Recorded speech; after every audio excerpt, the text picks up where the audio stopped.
There we go. Welcome everybody. Work that time. Yes. Welcome to another episode of the Wiki Weekdays podcast. I'm just going to take the reins on this one, Lucas, because I think it's my intro this week, yes? It technically is, but we're doing some things a bit different this week. It's a bit more casual mode today.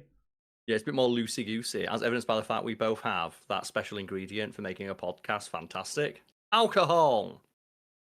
Yeah, it's there. I've got a cider. It's like the first time in a while, like the last month or so, I've been back at the gym and trying to get in shape. So like, if I am going out for a drink, I've been trying to have like a spirit or something. I haven't had a cider in a little while, so I'm treating myself for it. Well, I just got back from like a stag do, so I've got gin and tonic. Gin and slimline tonic, and I'm going to the gym after this. So I'm only having the one gin and slimline tonic because I'm only going for a run and going on like the cycling machine, but I don't need to see the headline of like dipshit Z tier YouTuber somehow crashes stationary bike. Right? Karl driving stationary bike through the city centre of Sheffield. Just pulled over with like he was riding his stationary bike drunk and on that stag do, like obviously what happens in Benidorm stays in Benidorm. But there's one thing that happened, Lucas, where I just started giggling. Oh I no. was like walking along the beach, like late at night, and all I could think in my head was Montoya. No, I just kept thinking of Montoya. Which is just like a random viral clip that I don't think we've ever talked about on Wiki No, Weekends. never. Should we save it as well? Because I was going to use it to jump off into the reason the stream is different this week, because that happened while we were playing Helldivers on Marvel Rivals, I believe. Yeah, I think so. And I just mentioned, like, have you guys seen the Montoya clip? We're like, wait, what? And the Montoya clip was a shared experience that I will treasure forever. But you might be playing some Marvel Rivals later, yes? There's a 50-50 chance right now I will be streaming Marvel Rivals later, but it might not be my Marvel Rivals. I haven't even had a drink yet, and I'm spinning my words, but just it could also be the Oblivion remaster that we were talking about in like the pre-show. So yeah, anyone who's watching this live, just are we gonna put a poll or are you just gonna like go on vibes? I just generally say like if you're watching live or you're watching within like the next hour, just pop in the chat just what you would like to see me stream. Whether you'd like me to stream the Oblivion remaster and continue my stream of last night of like doing a Sabrina Carpenter run. I won't.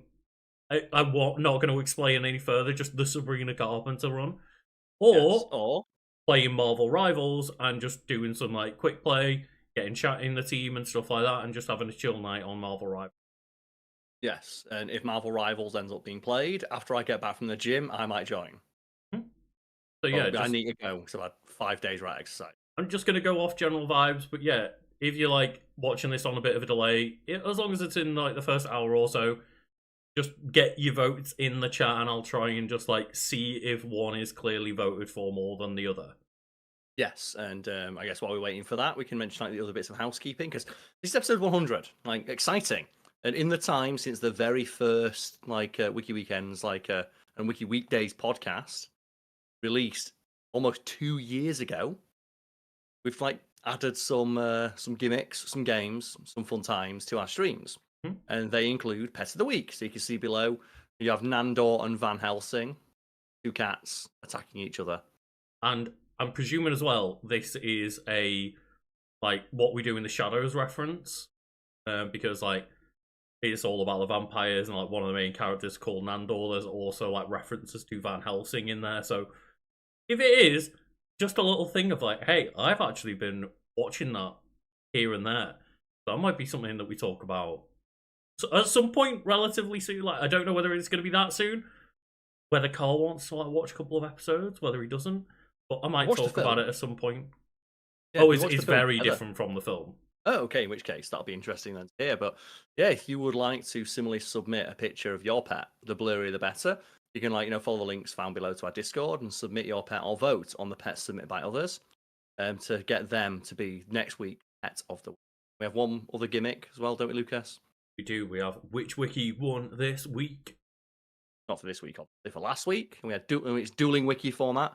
I bring a wiki, Lucas brings a wiki. Except for this week, 'cause this is more like just a meta episode. But the wiki I brought last week was the Chicago Rat Hole, and it was versus what? Yeah, that was against Jackbox Games. Yeah, and Jackbox Games continue to suck ass because the Chicago Rat Hole, mud hole stomped the shit out of the Jackbox Games wiki page. So, yay me. I'm the winner of episode 100. Yeah, like I assumed, both led to like weird, just tangential, like different random stories and stuff, and both were fun discussions, and it was quite a loosey goosey episode. You want to say last week as well, but yeah, I didn't think that I was going to beat the Chicago rat hole of all things, but I think both led to fun discussion. Yes, and that is the point of Wiki Weekdays. Is we bring dueling wikis. Not this week, obviously. Again, meta episode, but the normal format is myself and Lucas bring forward a wiki on a subject we're interested in, go through them, see what kind of discussion arises as a result, and then we invite you, our audience, to go to our Discord and vote on which wiki thought won this week. For next week, I guess it'll just be, just let us know what you thought of this meta episode, and if there are any elements from it you'd like to see, added and folded into episode format. I was gonna joke, say like which voicemail won this week, but I'm not gonna actually implement that. That just feels unfair to pit our audience against themselves and each other. Would you like to explain it then? So you've been like working in the background. You've been a busy bee in the background, working on something that's going to make this episode a little bit different. Yeah, a little bit different as a way to like make this a more community focused podcast today, just to celebrate 100 episodes of the podcast. I thought, hey, I'll put out like the bat signal for the audience themselves, people at home listening and watching, and just, hey, send in some voicemails for us to listen to and react to on stream. We won't be like calling out anybody by name unless they themselves have done so in the voice message. But yeah, we've just I've narrowed it down. I had like a friend help moderate, and then I've just like gone through, and there were a few like just like a bit more smaller, concise ones that were just like, hey, thank you. And I tried to take a few of them out, and I really appreciate the messages. I just don't want like half of them to be messages we don't really have much to react against. Yes. So anyone did send a message, like we do appreciate you doing so. And if it isn't played during this episode, like it was cut for time, and we apologize and hope that you understand. But the message was listened to, and it's appreciated. Yeah, it really is, and I appreciate anyone that say like put in a message, and as Karl said, like even the ones that don't get used, I appreciate people taking the time out of their day to like contribute and help out, make this happen. Yeah, similar to Pet of the Week, right? Where even if it like the pet picture you submit is not the Pet of the Week, it's still helping make the community we're trying to build and grow a more wholesome, fun place to be, because then people can open their phones and look at a fun picture of a cat, a dog, or a random animal. Yeah, and there were just a few messages that were like not moderated in the sense of like, oh, they said something foul or nasty. There wasn't much of that as far as I'm aware, if any. Again, like I had someone look through it first, so I didn't have to listen to anyone calling me a dickhead, but just a few of them were just cut because I couldn't really hear what was saying. It was like just, technical problems and stuff like that. Just too low quality for us to really be able to like actually hear what's been mentioned. And obviously the quality of the messages, even that have been picked, are going to be of varying quality, so better with. But yeah, hopefully none. Like I listened to them all on headphones. Hopefully none of them are too awful or anything. To like for audio listeners, especially who are like picky about that kind of stuff, they're only short messages.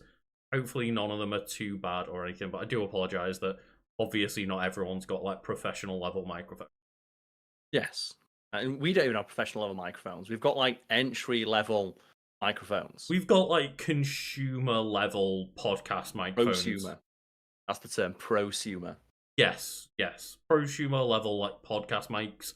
But we haven't got like, the XLR mics plugged into all the audio equipment, all cost like, hundreds or thousands of pounds or anything. I've got one of those, but I've got like really fancy shotgun mic, remember? Yeah, but you don't want to use a shotgun mic for podcasting yourself. You can actually just hold it like a microphone, like those like dipshits who like interview on people on TikTok do. Yeah. pretty decent quality, but it's we use literally the exact same mic for anyone curious. So I prefer us both to have the exact same level of audio quality. They technically And one are a will little sound bit slightly different because crisper. you have like the slightly newer version of the Yeti than I do. I think so, but they're close enough to each other where it's like it'll probably result in, at the very least, similar enough sounding audio where it's not going to be a problem for people listening at home. I just want to like get to a point where Elgato send me one of those like wave ones where instead of a big clunky mute button, I can just like tap the top and they've got like capacitive touch. Go. Yeah, rather than like every time I want to mute it being like clunk, clunk. That is a bad time when that happens. Yes, and Lucas, I believe I have one last thing to shout out, and it is our supporters. Yes, over on.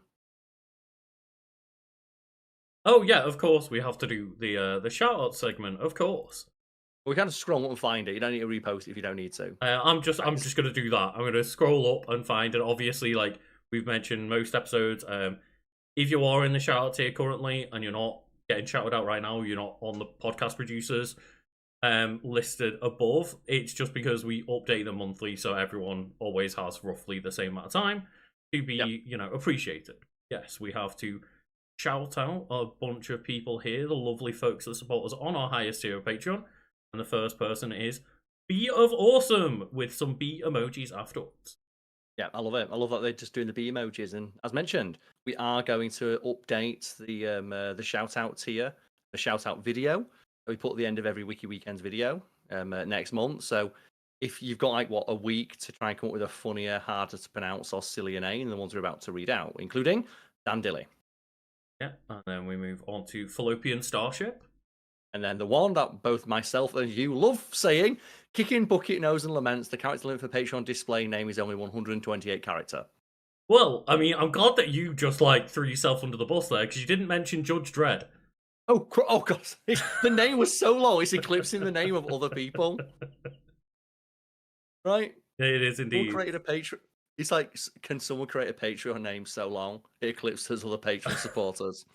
So yes, thank you, Judge Dredd. And thank you to Lamdi Lama. And also thank you to Little Ghost. And Lucille De Steele. Tam McKee. And I've got the other long one as well. So Woo Won King, Day Willy Wonka found the way to make the name longer. So thank you to everyone in our shout out here. It is always very, very appreciated. Just helping keep the lights on. It does.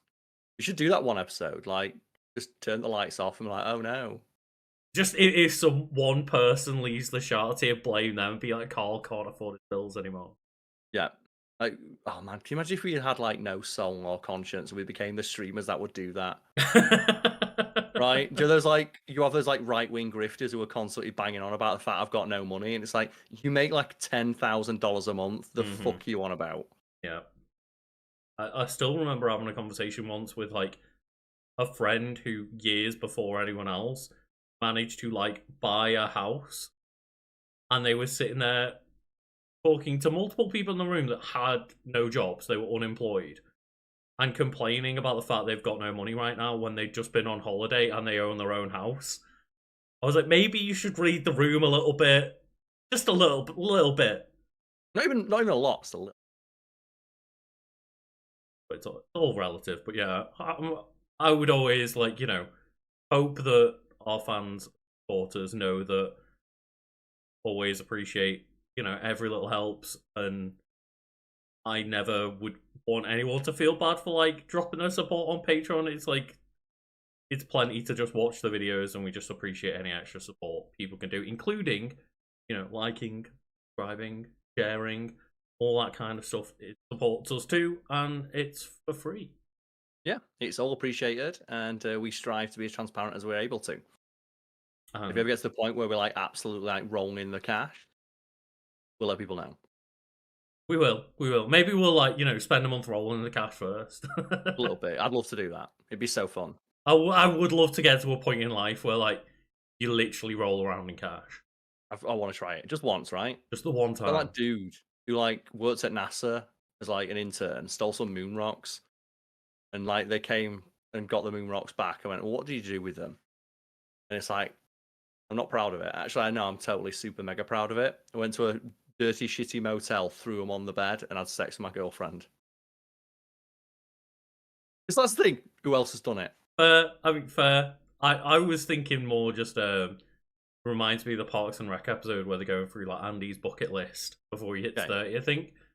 And one of them is like, I want to hold $1,000 in cash, and they go to the bank. They hand him it in like 20s or whatever. He's like, oh. And then the next scene, it smash cuts to them counting out 1,000 singles. Like, let's go. I remember. Like, oh fuck! I forgot what I was gonna say. There's another like example of that. Well, really before you get to that, we did have a lovely super chat from Lucas Sanchez. So thank you from one Lucas to another. They just say, been watching since you guys started the channel. Love you guys. 2 years ago, almost to the day. And that's a weird thing, right? Is like, how far back does that mean? Because does that mean like all the way from when Karl was like writing for top tens? Like, was you subscribed to like Karl's article feed on, you know, one of those websites? I don't know which one you actually started out at, to be fair. Cracked.com 17 years ago. Was Cracked your first one? Yeah. My writing career is now almost old enough to drink. And definitely old enough to illegally drink. Wow. Fair. Yeah. Yeah. So let's like, while we're young, Lucas, are we ready to move on to the bulk of today's video? Yeah, I guess so. So yeah, we'll crack on with our first message of the day. And I'm gonna play this first message. Karl should be able to hear it. It should be coming through my desktop audio, so audience should be able to hear this too. If not, let me know during message 1 so that we can get this figured out. Yes, but otherwise I've pre-tested it with Karl, and it's showing up on my levels, so it should be coming through for you. Yeah, let's go. Hello, my name's Sam, and I have a very important question. And I have actually debated this with my friend group for months now. What is the superior form of toasted sandwich? Is it a toasty or is it a panini? I think it's a panini, but my friend's adamant that it's a toasty. It's like a 50-50 split between. And I'd like to hear your thoughts, because this is a very pressing issue in these times we live in. And I think what the world needs to know what the superior form of nice warm sandwiches, panini or toasty. Right, so thank you to Sam for that one. Lucas, have you got any thoughts, panini or toasty? Well, I think this is a nice one to just get started with, isn't it? Of just like, let's not get too deep into things. Just like, what's a superior toasted sandwich? Well, it depends if we're going to disagree. Because if we disagree, we'll get serious. Okay, What's your answer? So, I do think it depends. But I think on an average day, if you're going to tell me, like, I'm going to give you a toasted sandwich, the majority of the time, I would say I'll pick the toasty rather than the panini. But I think the toasty is superior. I'm partial to a panini every now and then, so I am sitting on the fence a little bit on this one, but I do edge a little bit more towards the toasty. A panini can have more ingredients. It's difficult to get, say, for example, like salad ingredients into a toasty without them just like melting. But I think the toasty is like the superior sandwich form. And specifically, if you tried making a cheese toasty on a George Foreman grill, it will change your life. Because if you make it on a George Foreman grill, because the George Foreman grill is angled, some of the cheese will leak out. And then it'll go on the George Foreman grill, but the George Foreman grill is wiped clean. It'll dry and become like this really nice, crispy, like cheese crust that you can then open up and put inside your sandwich. Oh yeah, of course. Like, I have like a similar kind of one. It's not like as angled as a George Foreman grill, but it is just one that's more of like the kind of like skillet griddle kind of vibes, right? And just you put a bit of extra cheese in there, so some of it gets squeezed out and just becomes that nice like little cheese crust. Yeah, and I will say I don't like the cheap toasties where it calls like the corners to like seal down. So that's another thing I was going to ask is like, which version did you prefer? So that answers that part, because I don't know how common it is in America. I know like when you do your grilled cheeses, they're more like in a pan, not in like a toasted sandwich maker for the most part. But for cheap toasted sandwich makers over in the UK, where they will like seal in two diagonal pieces of the sandwich, so that there's like Yeah. two pull apart, like just sealed toasted sandwiches that have lava in the middle, right? Think like a poor man's calzone. Like think I guess like for an American equivalent, it's more like it's like a toasted sandwich equivalent of like those pizza pockets, right, and stuff like that. Oh yeah, like a savory Pop Tart or something like that, right?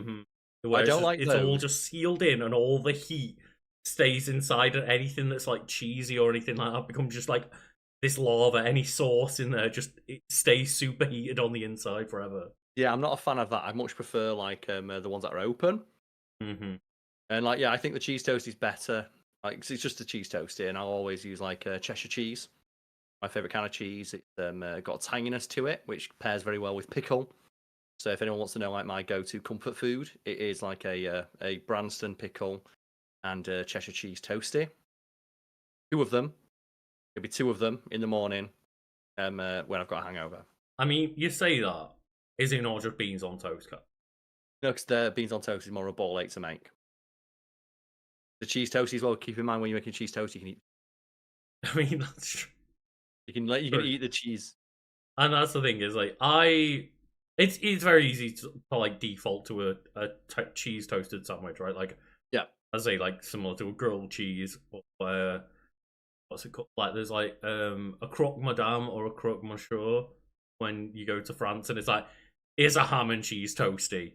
Yeah, it's that thing like paninis trying to be fancy, right? It's like, but yeah, I'd say like I'm a big fan. I mean, the real thing to throw into the mix here, though, the thing that wasn't mentioned that's my go-to normally of all of the toasted bread options, the toasted wraps. toasted wraps. I don't know because I don't eat wraps as much as you. Like when I have a wrap, it's when I'm trying to lose weight, and it'll just be okay. Just ram that full of all the salad that I can find. That's the thing, like a tuna melt in like a wrap, if you wrap it properly and stuff, and you keep it all inside again, it does become like the hot fires of hell in there. But It can be good. get it all nice in there and cozy together. But yeah, I like that's the thing is I actually go to neither. That's why I was so on the fences. My option is the toasted wrap. Like, obviously, you know, a lot of people will toast and seal the outside of like burritos and stuff. I'm not talking about a burrito. I'm talking about like what would you put on a toasted panini or toasted sandwich or something, but just in a wrap and make that as like a breakfast food. Burritos and stuff, right? They've got like egg, ham, and stuff. Yeah, it's a good question though. But I just always default to just a plain cheese and pickle toasty. Any sauce? Any sauce? No, like I said, the pickle's the sauce. I never put sauce on. I don't like mixing textures. I'm very, very basic when it comes. I hate different textures in food, so I can't eat, for example, cheese and meat on the same sandwich because I don't like the cheese is like very soft, whereas meat has like the chewiness to it. Those two textures, I can't deal with that. So I'm a big fan of different like combos of meats and fish and cheese and sauces and stuff all put on like paninis or toasties or whatever. But one that I shout out that people always will give me weird looks for, but just like some ramen. You make some ramen, and then you get like a bit of cheese in that wrap, a bit of ramen. Like make sure it's obviously like got some flavorings on it, some soy sauce, stuff like that. Yeah. Put that all in a wrap and then toast that, and have like a melted cheesy ramen wrap. Oh. You know what? If it works, right? I know that it's like cheese plus carbs, but it's tasty. Hey, it's like the Smallwood family special. Is cheese on a plate, which is where you cut like slices of cheese, put it on a plate, and put it under the oven, and then eat it with white bread. I mean, fair enough, because like that's just that sounds like it's just a poor man's cheese board, right? You know what it is as well? Do you know what that it's just when I found out Welsh rarebit, because that was that cheese on toast. Oh right, okay. Or just like redneck Doritos, something like that. It's just like sometimes you just really want like stringy melted cheese, but you don't want to toast on bread, and you you scoop it with the white bread. So then you have some soup next to it and dip the cheese in the soup. Either way, yeah. Reggie and Chop mentions like putting the egg in the ramen as well. Like good shout, like when it's in if I do like the toasted ramen wrap with cheese and stuff, sometimes a bit of scrambled egg. That is a shout. Like, I did like try that once, see what it was like of like making some like big bowl of ramen and put just put the egg in and went, you know what? This is not bad. It soaks it all up. Yeah, I appreciate that question. I guess, are we going to like flip between this and the Daredevil discussion? Because the thumbnail is Daredevil, and if people are clicking for Daredevil, you're going to give out our non-spoilery thoughts on Daredevil, right? So Well, just do maybe... that dead quick. Or... So right now I've got 10 messages lined up. Okay. So maybe what we do is we play 5 messages. Daredevil discussion. Daredevil discussion, non-spoilery. We're just going to give thoughts and opinions, like try not to spoil too much. Obviously, like basic things, just the structure of the show and stuff will be discussed, but like we're not going to get Back into Daredevil's the depths in of it. things. Yeah. Wait, Devil's in? Yeah. Eventually. Well, I just figured like if people are clicking it for the thumbnails, like when are they getting to Daredevil? That's why it says featuring Daredevil in the title. Featuring Karl. Daredevil. It's like you know, sometimes when like musicians get credited as like featuring on a song, and sometimes like they're fully involved in the writing process and like they're in loads of the song. Other times it's just like at one point you hear them going, yeah, like in the background. Yeah, it's Pitbull going Mr. Worldwide and getting his credit right. Go on, like in which case then let's mosey on along. Let's move to message 2. Hey, my name is Derek. I'm a big fan of you guys. I've been a fan of you guys since like 2018, 2019. Probably a few months after you guys started the factory channels where I just randomly found you guys, and just ever since then I've been a big fan. I'm gonna try to join the Patreon soon. Even if it's just a few bucks, I know you guys still appreciate it. And it's a bit sad that you guys don't post much on the factory channel, but I completely understand the reason for it. And I am really happy with the content you guys have been putting out for the past few years. And that's about it. I know I sound weird. I know I'm a bit weird myself, but I just wanted to say my opinion on you guys, and please never change your outlook on what a YouTube channel should be, and especially how a business should be. Thank you very much. Very much appreciate it. Thank you. It is, yeah. And then coming straight into chat of like, I'm sorry, I was in work at the bathroom while recording. To be I fair, appreciate it. I've worked in a toilet before. I used to clean in them. the toilet, just like in it. Yeah. No, I had this conversation over the weekend of I used to I started cleaning toilets, and like 17 years I've been like creating content, like, and as recently as like there's a fact theme video, just like while I was like on my way to the stag do, like having like your airport beer, and just like scrolling through the comments, just like before I get on the plane, I can't have like Wi-Fi anymore. And let's have a look. There was a comment here from someone being like, "Oh, remember when fact theme was good?" So that's why I just wrote this nice message in response to like 15 years ago, I had like a really rough time of it. And I sat down and I thought, well, how can I make my life feel like it's had purpose? Because like I said, I was cleaning fucking toilets, not really doing much with myself, and I was like, is this it? Is this what's going to happen when I go, like, when I'm no longer around? And I thought, well, how about I set a goal? And that goal can be to make someone's day better every day. Well, that's like difficult, right? And I'd probably fail that goal. Like a New Year's resolution of exercising every day or reading like a book a week. And how about something really simple? Something like making a person laugh every day. So since that day, I've endeavored to make one person laugh every single day, whether it be a friend, a family member, someone you meet on the street, someone at work. And my thinking was like, that's small. That's like 30 seconds, right? If that. But if you do that every day, and I endeavor to live as long and full a life as possible, 50, 60 years down the line, you're probably able to quantify that as days, weeks, months, maybe years of like time spent in life that was being enjoyed, that I was directly responsible for. And then when Fact Fiend took off, I managed to accomplish like effectively my life's work, my life's goal in a year or so, when it started getting like millions of views. And I am ever thankful that I am able to continue making content with my friend Lucas, and we continue to make people laugh, make people have a good time. Yeah, and I've kind of like recently experienced like people talking about what we do when I've been meeting them, like Yes. people don't know like I worked at Nando's for years. Recently, since like I've started working less on Fat Fiend stuff, which again like there's just less Fat Fiend videos being made and stuff, and I'm still like part of the process, but I'm not editing those videos anymore for Karl. Karl's that's a one-man job. for Karl nowadays. But yeah, just like going back to Nando's and some people being like, really positive about the fact that I've left and I'm willing to come back and stuff like that, and nice to see me and stuff. And then other people that are like newer who didn't know me are, well, yeah, but now you're just back at Nando's, aren't you? And I'm like, well, yeah, but we still have something going on outside of work that like I can focus on, and this is still what I see as like my primary work. I see like Nando's just a bit, like the thing to top up my paycheck kind of thing. And same way I went back to script writing, which I do enjoy, but it's what I did prior to Fact Fiend taking off. Like I'm just going back to script writing for I found out it's a good steady gig. I like the people who work there, and I get like creative autonomy there. But it's not what I wanted to do.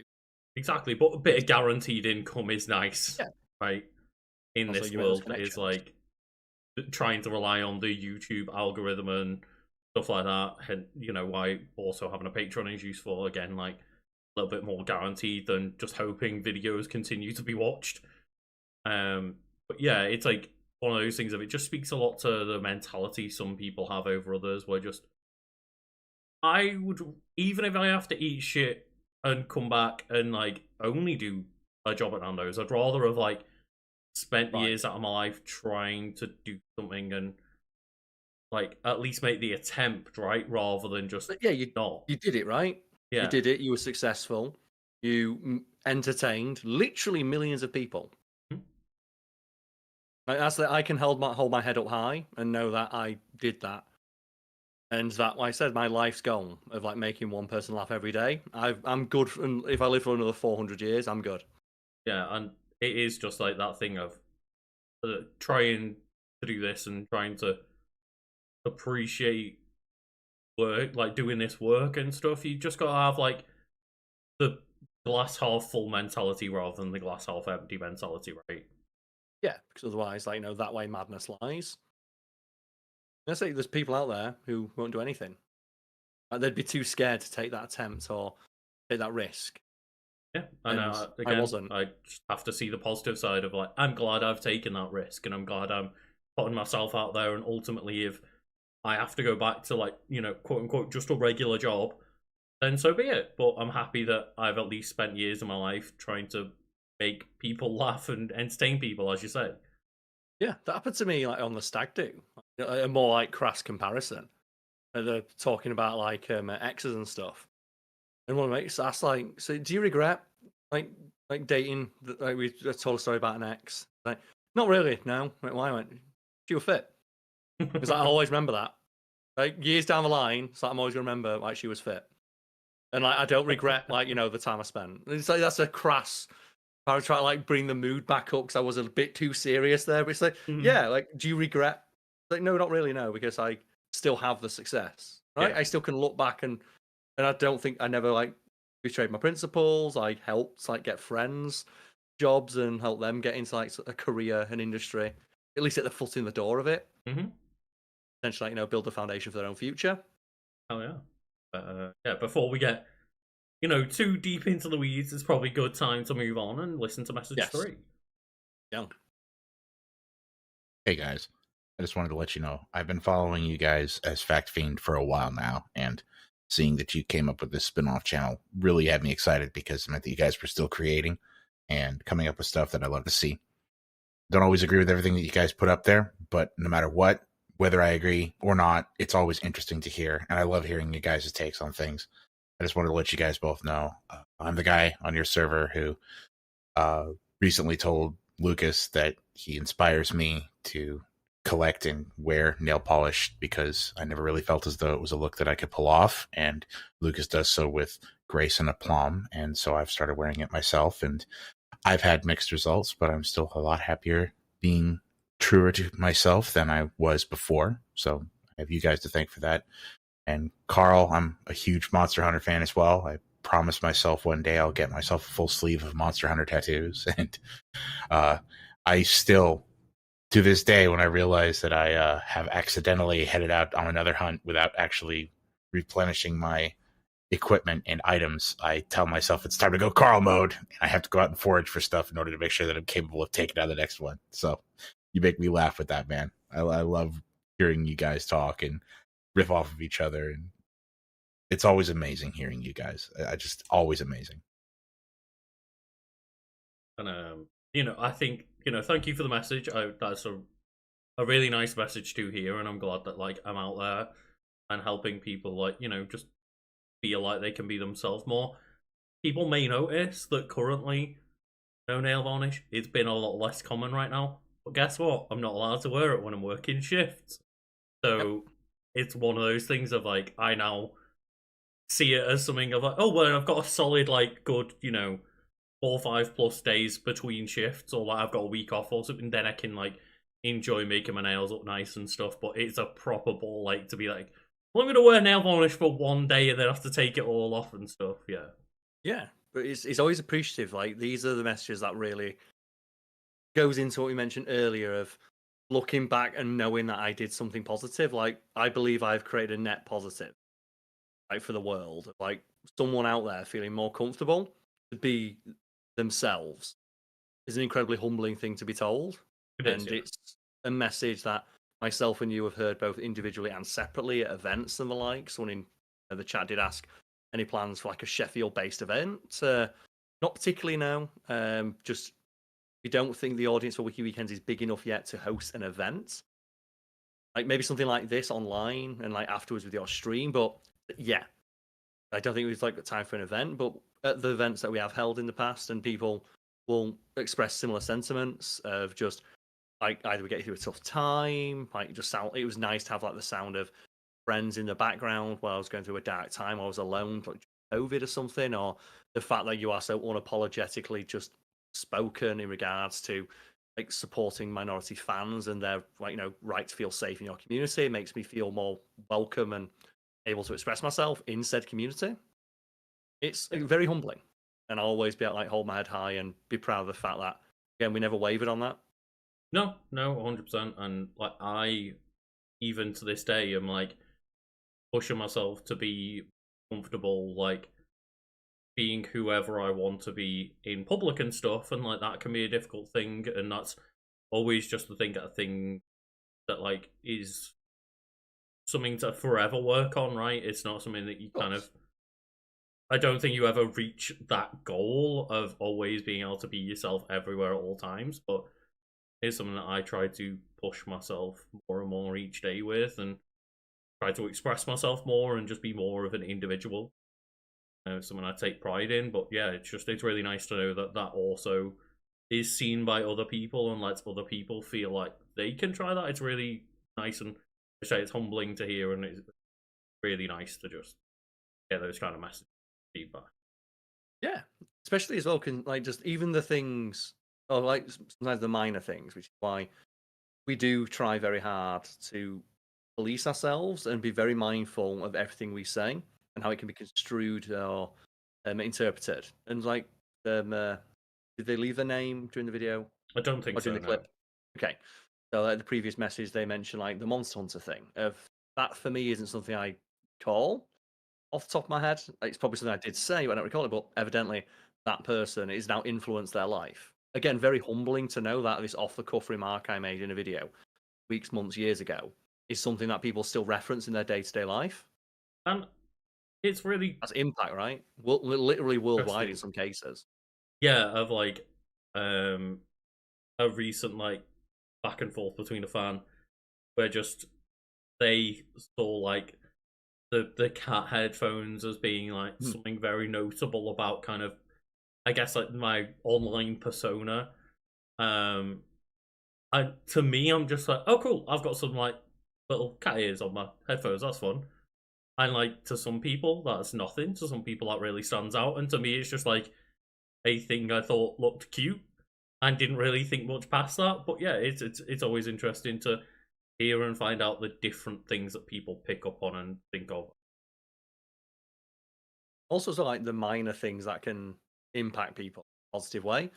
Like you at the start of every video, we both have by this point our well-established like just intros now, and one that you use is like guys, gals, non-binary pals. I don't repeat that sentiment, although I do agree with it, of course, in my videos, so that our individual presentation styles can start to grow and become that people are accustomed to.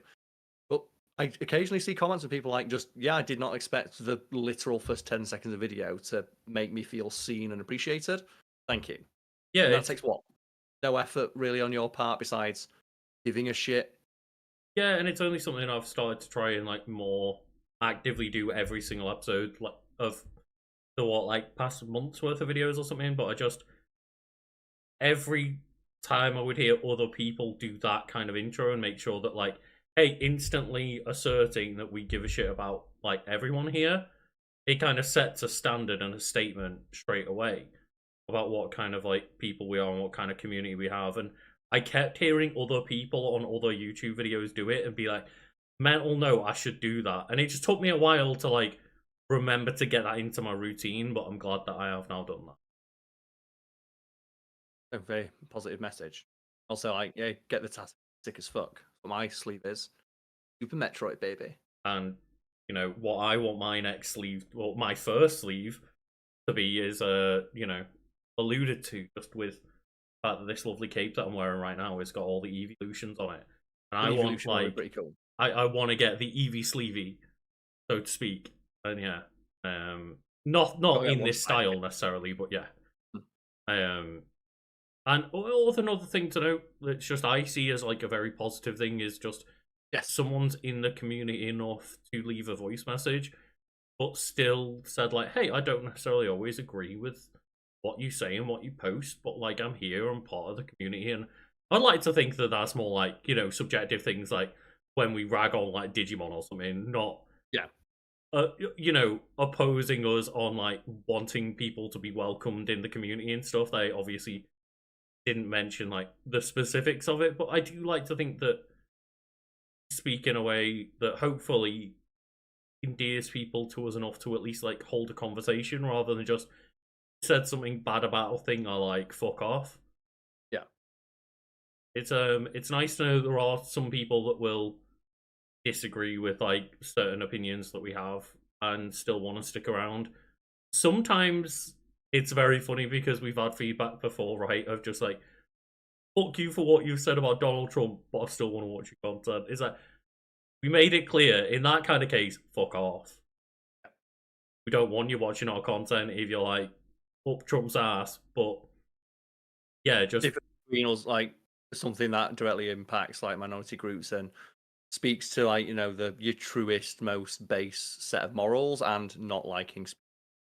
There's a large difference, yes. And that's the thing. Fundamentally, if we're disagreeing on like what we see as basic human rights, then I don't want you watching our content.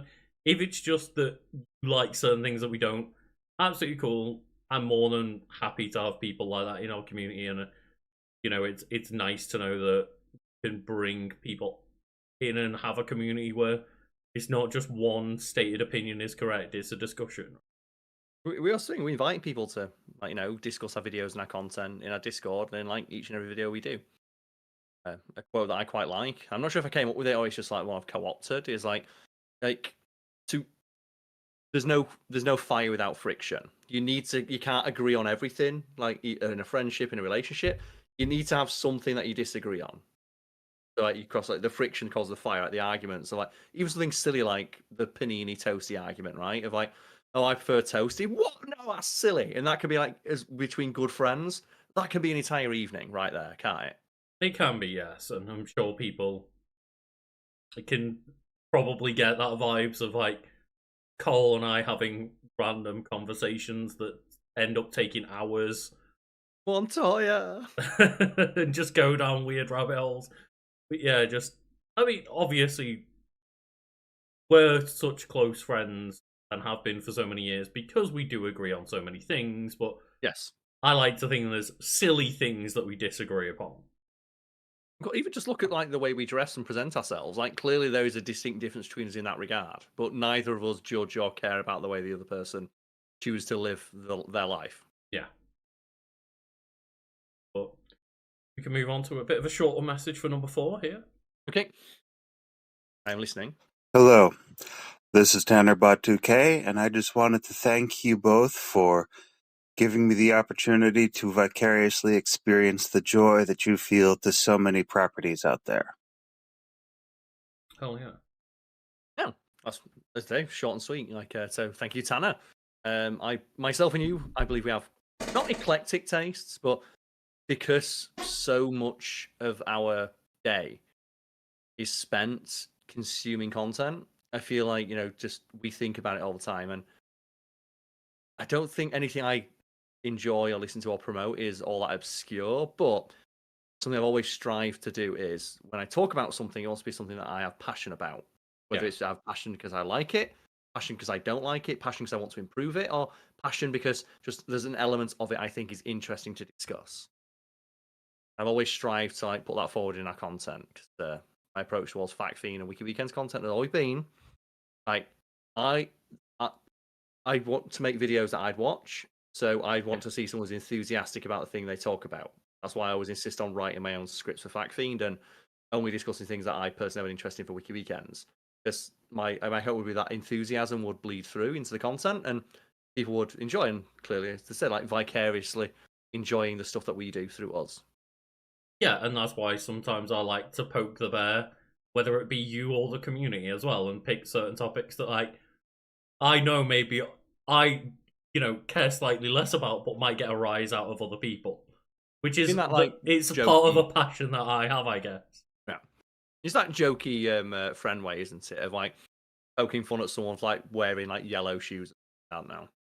Yeah, that's the thing is we clearly got a lot of feedback when I mentioned the Digimon video. Of we opened up with a few minutes of some light, banter, I guess. A bit of a berating of Digimon in what I thought was just a silly fun way. Is why I kept it in the edit. Very British. Yeah, and obviously Digimon fans have heard nothing but this for 20, 30 years, so haven't got much patience for it at this point, and clearly left the video before I turned around and was like, Karl, let's stop ragging on Digimon, let's talk about it a bit more fairly. No, but it's so much fun to make fun of Gundramon. It is a little bit, right? You have to have a sense of humor about yourself. Possibly one of the most unattractive qualities, a person who can't who takes themselves too seriously. Exactly. And I've always tried my best to not be that person. Sometimes it's difficult. Sometimes you can get a rise out of me. Sometimes I'll see those rage bait posts on social media and I have to be And sometimes that can be fun as well. Every now and again, we'll poke each other. My favorite part of our Wiki Weekends videos is just seems to be pretty consistent. It's about a 40-minute mark. Lucas has settled into the discussion enough now where I can drop a random out of nowhere comment that's going to make him completely just lose his shit. Yeah. And I can just keep poking at that wound to just see how much I can prod him before he's that's it, we're ending the video. Just dropping Ariana Grande the race bender on me 45 minutes into a conversation. Just the last race bender. What was the one today? If Leon Kennedy had a baby, he would come out and do a QTE to kick the scalpel out of the doctor's hand when he tried to go for the circumcision. Right? That was it, yeah. And that's the kind of stuff where people are going to watch that, and they might be the moments where, hopefully, like us, they'll laugh at that, and that'll make their day better. And if we can do that, I'm happy. Exactly. If we can do it hundreds, thousands of times and make a lot of money doing so, even better. Even better. That would be fantastic. Yeah. To do this for a living is easily one of just the greatest joys. It is because it's a lot of work. People might not currently. I'm between this and Nando's working 6 days a week, every week, if not 7. Yeah. It is a lot of work, but a lot of it doesn't feel like work. This right now doesn't feel like work, but then afterwards I've got to make sure that I go and do all the edits to the live stream and change all the audio and get the audio version up and things like that, and a lot of work involved. Obviously I'm streaming straight after this, so it'll be after I'm done streaming I then go and do that. But yeah, there's fun elements and there's more things that feel like work, but it's either way nice to put out this and see the feedback and the final product and feel enjoyment and pride out of it. Yeah, there's also a lot of the work that's unseen as well. A lot of it also that gets completely discarded. the conversation we've had recently is about how content creation is easy. Like, we're not saying it's not easy, like No. easy to get into, because the tools to get into it have never been more accessible to more people. But the difficult thing is getting the mindset, the grind set, if you will, I suppose, of dealing with unending, unrelenting rejection. Like, for example, my writing days, my earliest writing days, I easily discarded 70% of everything I wrote because it wasn't accepted. And I had to very quickly get into the mindset of, if it's not going to earn money, if it's not like a pitch that's going to get accepted and get me paid, I need to get rid of it. And you have to be brutal. And you also have to have like really thick skin to just deal with rejection constantly. And deal with like, shitty feedback, shitty comments, like Certainty in like yeah.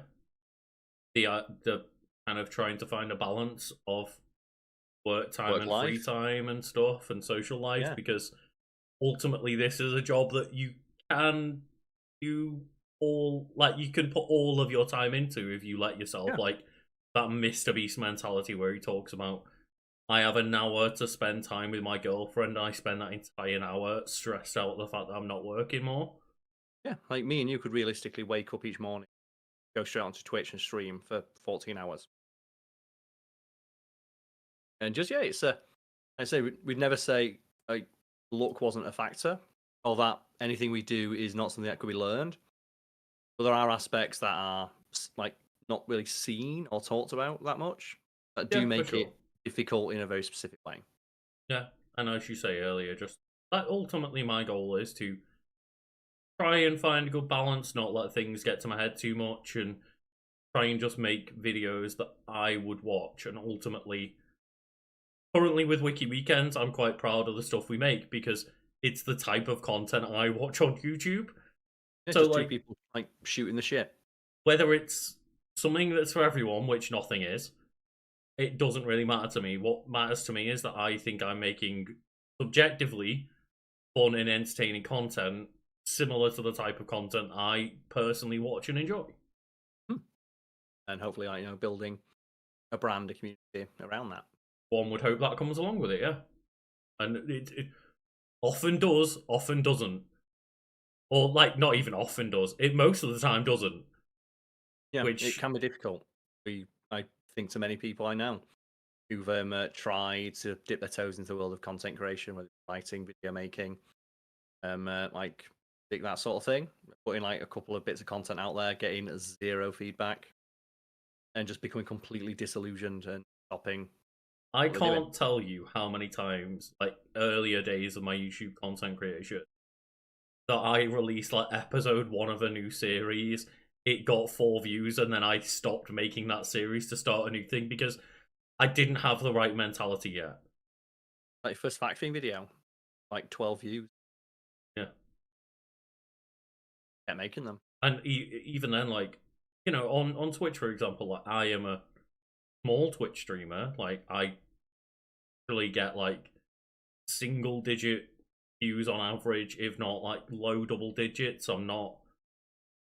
That's not a problem to me. I enjoy the process of streaming, and I enjoy bringing those viewers like entertainment.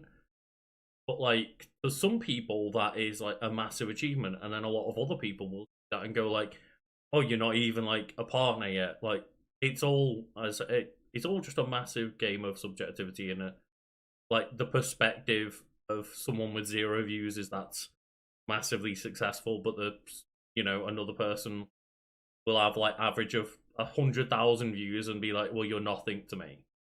Yeah, and the easiest way I found to help people stop from getting discouraged when it comes to this, if like you release something and like 3 or 4 people watch it, if you, for example, have a YouTube that is watched consistently by 10 people, in the metrics of YouTube, that does sound bad. That's basically nothing, right? If you think, actually, how many people out there struggle to get like a D&D group together every week? Yeah. And D&D group's like, what, 4 or 5 people? And they say it's impossible to get 4 or 5 people to sit down, do this one thing they all agreed to do. And you're able to do that online each and every week with a clockwork regularity. That is an achievement. It is. When you start thinking of it like that, it becomes a little bit easier. The rejection and the frustration and the complete radio silence is, of course, difficult, and the only advice I can really give is you just have to keep at it. And You'll fake always it till you make it, baby. try to stay positive, try to keep at it, as you say, and try to like find ways, even if it's one little improvement at a time, one little improvement per video or per week or per month. Like, I myself, a big focus over the past year or so has been like really trying to up my game in terms of like hosting and being on camera and stuff. And I think I have got a lot better. We started Wiki Weekends at that, and just I can look back at those older videos and be like, oh, I think like I've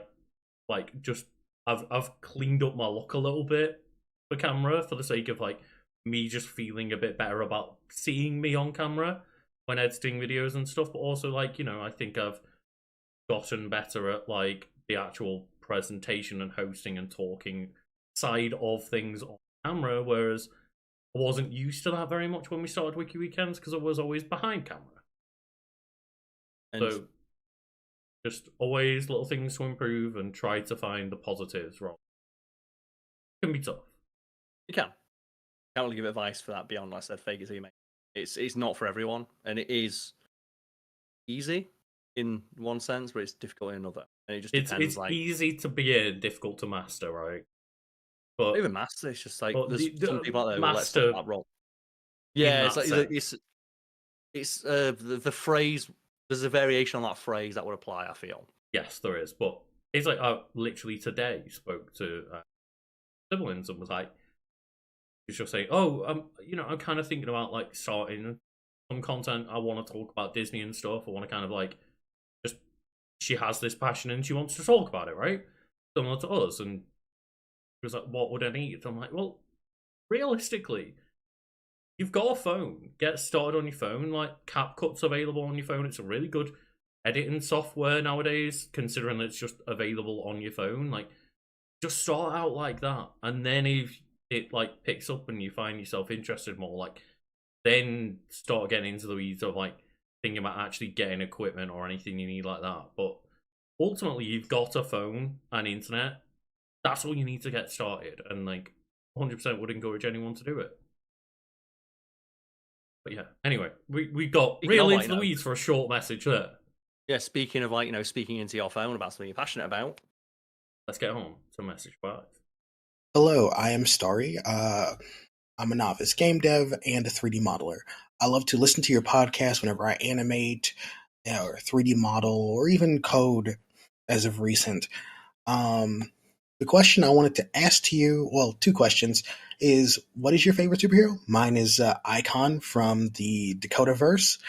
And the other question was, what feature would you add to a Devil May Cry like? What would you want to see in a hypothetical Devil May Cry 6 or any other sort of game that was to take up the mantle? That's pretty much it. Thanks. Have a great day. Thank you for that one, Starry. Yeah, thank you very much. Lucas? And I obviously have heard these ahead of time. Karl has not. So I have been absolutely racking my brain to not be a basic bitch here. It's really hard to sit here and not just say Spider-Man, right? It's so Spider-Man, hard. Right? It's Spider-Man. I watched the 90s cartoon. I watched the Raimi movies. Not too big a fan of the Amazing Spider-Man series, but I love Spider-Man 2. Mm-hmm.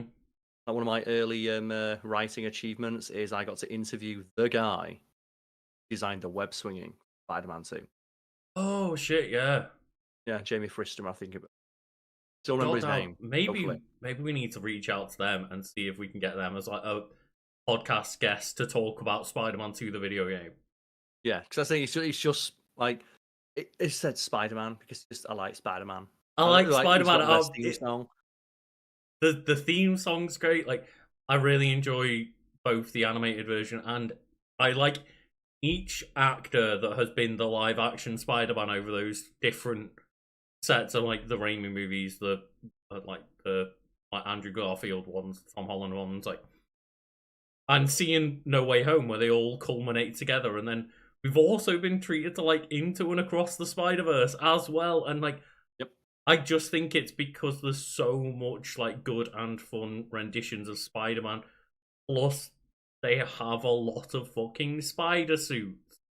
I Yes, like there's a lot. fashion. And my other pick will be Terry McGinnis, so Batman of the Future. Batman One Beyond, of the things I've Batman been of the looking to Future. buy, Batman Beyond, Batman of the Future, depending on like which market you're in. But we've had this argument before with like fans who just cannot accept that in the UK things have different names sometimes. Yeah. Terry McGinnis Batman, one of the things I would love to own is the Blu-ray. And every now and again I look at it and go, how much is it? 70 quid. I could spend like 70. It's the thing though. But then I could watch Batman Beyond. Okay. I get tempted every time. Like that, but I love like the Batman Beyond. I love Terry McGinnis Batman. I love like it's probably one of the best like passing of the mantle stories. Just really well made, really interesting stories, new villains. Yeah, I think the new villains and the new timeline and stuff element is really good. Like I enjoy Miles Morales content, like Spider-Man 2 the video game. We also didn't mention that there's many Spider-Man video games, like and Spider-Man appearances in other good video games, but just like the kind of passing on of like Peter being the mentor to Miles, that kind of story as well. Like I also just want a special shout out, not to Miles, I like Miles, but to Spider-Gwen. If we're gonna talk about like the coolest of the cool spider suits, like that's top tier. Spider-Gwen's outfit, or Ghost Spider nowadays, is just that might be my favorite ever spider suit. And it just shows the versatility of the character, right? Where it has almost no elements of that original Spider-Man suit on it, save for like the eyes, and you still read it as and like the web aesthetic, right? Yeah, it's very simple and like it's such a good way to show of like little motifs like the webbing, and it's still enough to like completely change an outfit but also keep it the same. Yes. And I guess in regards to the second part of the question, something I would love to add to a Devil May Cry like, or a theoretical Devil May Cry 6, to bring back a feature they already had and just they didn't really take too much advantage of, and it is the ability to instantly kill enemies if you can exactly figure out the way to do so. So in the first Devil May Cry game, you have these enemies called Sin Scissors and Sin Scythes. And they're like an absolute bore like to kill for the most part if you don't know what you're doing, right? Yes, if you don't know what you're doing against the Sin Scissors and the Sin Scythes, they are impossible. Like they float into walls, they disappear, they will throw like stuff at you from like off screen and instantly kill you. But if you like understand how to fight them, if you shoot them at the exact moment they pull their scissors back to strike, it's an instant kill every single time. And once you realize that, fighting them is so much fun because you are just like styling on them until you see that opening and it's like boop, instantly dead. That's the kind of way that you fix flying enemies in a game, right? Give you the option to like have a method of insta-killing them. But the method specifically has to be something that requires knowledge of the game. It can't just be like a quick time event where you press a button and they die. Like, because it's so much more satisfying that there is an instant kill. If you can master the systems. The similar enemy in Devil May Cry 3 called the Fallen, widely considered to be one of the worst enemy types of the entire series. Right. And fundamentally, they're the same enemy type. It's a flying enemy with a big weapon, in this case a sword, that flies around and can go into walls and stuff like that. The difference is that they have a shield that you have to do a certain amount of damage to break it, and then you can damage them. And as a result, fighting them is a fucking ball ache. Everybody hates them.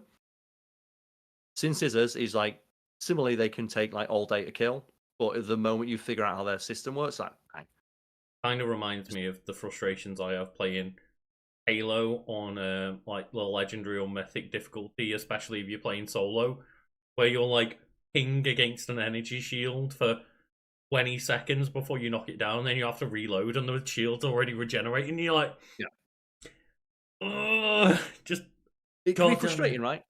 But like in Halo, once you figure out every enemy in Halo, even on highest difficulty, can be killed with one gun butt to the back of the head.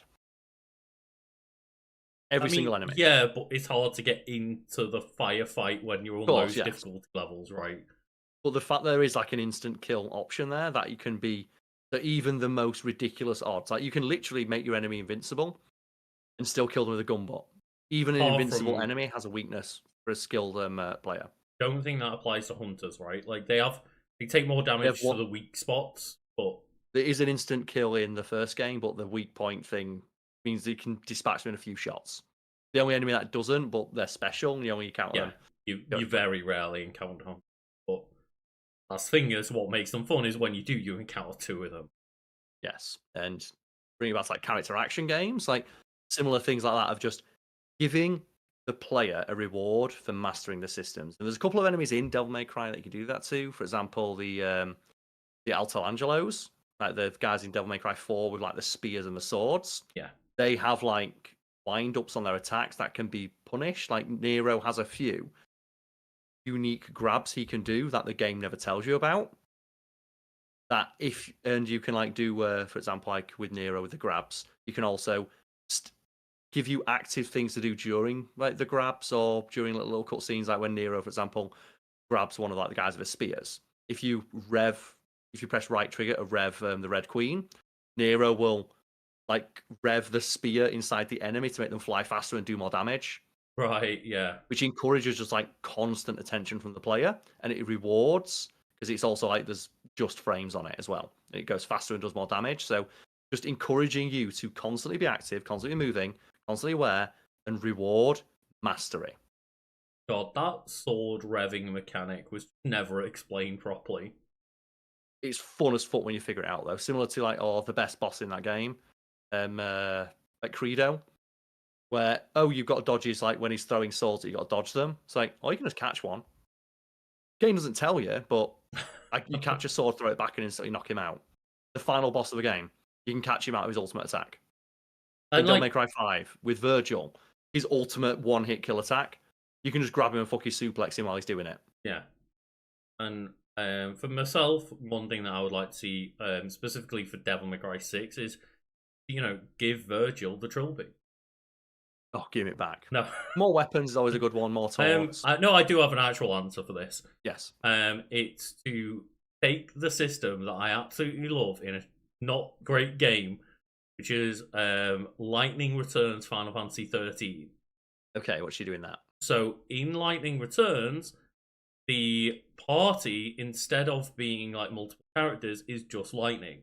However, I think it's 3 or 4 outfits that you equip, and you swap between the outfits on the fly, and like make like 3 or 4 different loadouts that you just press a button and swap between. So then you go like get a couple of hits in with your Dragoon abilities, and then you swap into like a different class essentially, which has a different outfit. And both the like, it's like the weapon swapping of Devil May Cry plus fashion. And I love the combination of that. And if it was in a better game, I would go wild, because I, every now and then, try and play Lightning Returns again and go, this is a trash game. I want this system to just be in something better. Yes. I guess if you want to use like Final Fantasy examples, in like Final Fantasy VII Rebirth, just give it like the just frame parry is always the coolest shit in the world. It will never not be the coolest shit. And like Devil May Cry obviously has like Royal Guard. Royal Guard whips ass, but Cloud's Punisher stance I think is just as satisfying. Oh, that's pretty fun, yeah. Because with people don't know in like Final Fantasy VII Remake and Rebirth, Cloud has his Punisher stance, and you can just hold Punisher stance and you'll counter any physical attack. If you do it with perfect timing, you take 0 damage, and also, this is the thing that I especially want, is Cloud will do 1 slash, and then 500 slashes will appear on the enemy because he moves that fast. That shit. And the other thing of like, I think Virgil can do it, where if you perfect parry with Virgil, he'll just like perfect parry and close his sword again, and the enemy will like just fly back as if they've been like hit by something. Yeah. I just want that Lightning Return system translated into a game that plays better, like a Devil May Cry 6 or a Bayonetta 4 or something like that.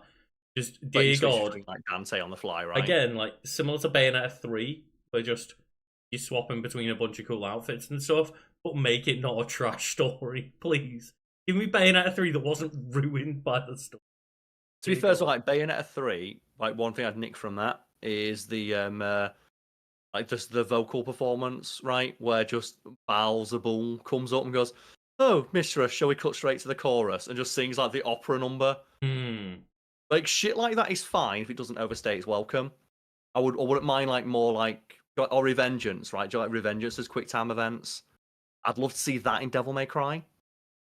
Because Devil May Cry is like good, but you don't have many of those like contextual like button mash moments like with Revengeance, like when you parry Senator Armstrong, catch his arm and it's like mash the button to do. I was like, gonna say like damage. the Armstrong fight has a lot of that stuff, right? Yeah. Like put like more elements of that in. And yeah, I mean, maybe another thing from Bayonetta 3, let me fight with trains more often. Yes. It was like badly implemented in Bayonetta 3. It wasn't very fun to fight with the train very much. I think it was one of the worst weapons. But just I love the idea of fighting with a train as your weapon. Mm-hmm. Like that's fun. Yeah, as well, like the torture attacks. Just like when an enemy's on low health, give me like a cool flourish I can do. Like the Buster, right? Nero's fucking Buster is the coolest thing. Why does Dante not have an equivalent? Yeah. Like the fact that Nero can just powerbomb an enemy when it's stunned, give Dante the equivalent, but with his own flourish on it. It's similar to like when I was talking about the fact I watched a preview about the new Doom, and the one thing I'm not happy about is it seemingly almost entirely has removed like cool glory kills. Instead of doubling down and putting in what they should have done, which is double glory kills. Yeah, and like more animations and stuff, and yeah, give me the option to like not have them in the game, but as long as you have the system where rather than relying on it for health and ammo, just have it for style purposes, perfectly happy with glory kills just being in there as a completely optional thing to style on your opponent with. The thing that glory kills should do is they should be used to facilitate combos. Like, why can Doom Guy not, is for a glory kill animation, shove a grenade down an enemy's throat and kick him into a crowd of enemies? Like, say, like Dante, right? Like, why can Dante not, when an enemy gets stunned, just walk over and like do like a quick flourish of like an animation, like with Beowulf, do a 1-inch punch that launches the enemy back into another group of enemies? Yeah, it's one of my favorite things to do in like the campaign of Gears of War is to just use like a meat shield enemy and then just tag him and kick him into the crowd, right? Yeah, that shit's cool as fuck. Like, just reward the player for their ingenuity, and just like as well, those little quick time events are really fun. And as long as the way they can suck is like God of War, like 1, 2, and 3, where it's a canned animation, it takes ages to do, and it only affects that enemy. The way that Nero's work, the Buster, is perfect because it's quick, it looks awesome, and it has collateral damage. So it has utility besides looking cool. Like Nero's powerbomb damages and stuns other enemies. I don't necessarily think it always has to have collateral damage. I think I'm perfectly fine with. It helps though, right? It does. If it has use. Like, think like the kicks in Resident Evil when like Leon does a cool kick. It's just good for like screen clear, right? Yeah, give yourself a bit of space. But I'm also fine with like games putting in options, like for example, if you just want to give me a glory kill for style purposes, I'm okay with that. If Leon did a kick to an enemy and it didn't knock over the enemies next to it, you'd be pissed off, right? Because that's not the way that game is set up, right? Yeah. But like if Doom was the exact same but got health and ammo and stuff, any kill rather than just glory kills, and you would just, I would still be glory killing things even if it did nothing other than just be a cool finisher. I said like when adding collateral damage to it, it adds to its utility and it incentivizes its creative use. Yeah, but again, I see room for both.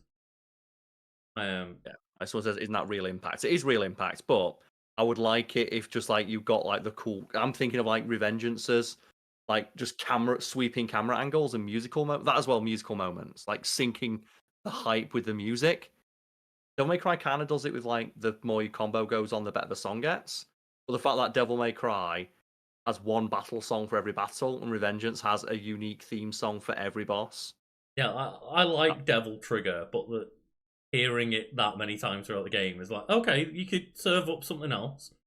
I wish they'd done like multiple different versions of Devil Trigger. Similar to kind of Bayonetta, I think the original has like 4, 5, 6 different renditions of like "Fly Me to the Damn. Moon." Yeah, and then just Dance Boys and Let's Viola's Tongue. Climax, things like this. Yeah. Either way, yeah, good question, and hopefully our advice makes sense. Like a game dev can pass through that. Or you'd hope so anyway. Yeah, that's just more theory crafting of like what shit would we like to see in like a perfect character action game where they bring all the cool elements from the different series into one thing. Just nick the thing from Revengeance of timing like cool shit to the music. It's so good, it's hype every time. Yeah. And I guess that brings us like this had way more legs than I realized it would. We're 5 messages in, we're halfway through, so I guess let's talk about Daredevil for a bit. And then, okay, no problem. I was gonna say, like, after the Daredevil discussion, I might need like a break to go to the toilet and stuff. But like, Okay. Are you good for now? Yeah, I'm good. Yeah. So then, Karl, tell me your like non-spoiler opinions of Daredevil. You can 100% tell that it got rewritten halfway through. And that it's like originally was 1 season and not 2, right? And it was also originally meant to be funny. Because there are some wild tonal shifts between episodes. Yeah. There are some real like there is an episode that genuinely made me burst out laughing. And then that character in that episode that made me laugh is brutally killing someone in the next episode. I'm like, okay. Right. Sure. Mm-hmm. And yeah, you can tell that it was 2 different ideas stuck together, just from the cinematography as well. Yeah, so if people aren't aware, again, we're not going to try and like spoil things, but just there were a lot of rewrites, a lot of reshoots, and including like different showrunners taking over. Including and there's actors who were there and then didn't come back. And there are actors that weren't there that then got recast and brought back in as well, which is wild. Yep. Like, apparently, it'd all been shot, and then a very pivotal character got added into the script and reshoots added an entire character back into the show. They added them back to the show, so they can presumably have more appearances later on. And so we'll mention episode 5. Episode 5 is great, but it's really obvious that was meant to be the more MCU-ified. So one. That's the one that was in the trailer, the bank one, right? That's the St. Patrick's Day episode. That is, I think, the best episode in the show. It's the one that's like, it's more fun, but it stands in such stark contrast to the rest of the show because that's sandwiched between a storyline about a fucking serial killer and another serial killer. Yeah. And it feels so out of place to have like a fun, like Daredevil being blind adventure, followed by, okay, now we go back to the serial killer. Like just the way, like the look, the color grading of that episode, so bright. Yeah, I didn't mind that one episode in terms of tonal shift. I minded when like characters had tonal shifts and like very quick changes of like affiliation, but like it just again it screams of like changes being made very late on. Ultimately though, I do think it's still a good show, but I put it more on par with like a Daredevil season 2 where there were bits I really enjoyed and bits I really didn't. Yes, and it's like hard to like without like giving any spoilers or giving too many things away, but there's also a lot of moments where you look and go, oh, you have to edit around that, right? Like there's one episode where you straight up see a guy's neck break. And you probably know what I'm talking about here, where like you see someone get thrown to the ground and their neck snaps all the way over. Oh, and then they've got like a black eye. Yeah, they walk up to Daredevil in the next episode with a black eye. I'm like, I bet you think you're pretty funny. It's like, you shouldn't be You're walking. dead. You died. I watched your neck went 90 degrees. And that's the thing. I thought, oh, so I guess that's the tone of the show. The next episode, he just walks up as if nothing. It's like, I got better. It's like, okay, Commander Shepard. Your neck was completely snapped, and he's just back. Yeah.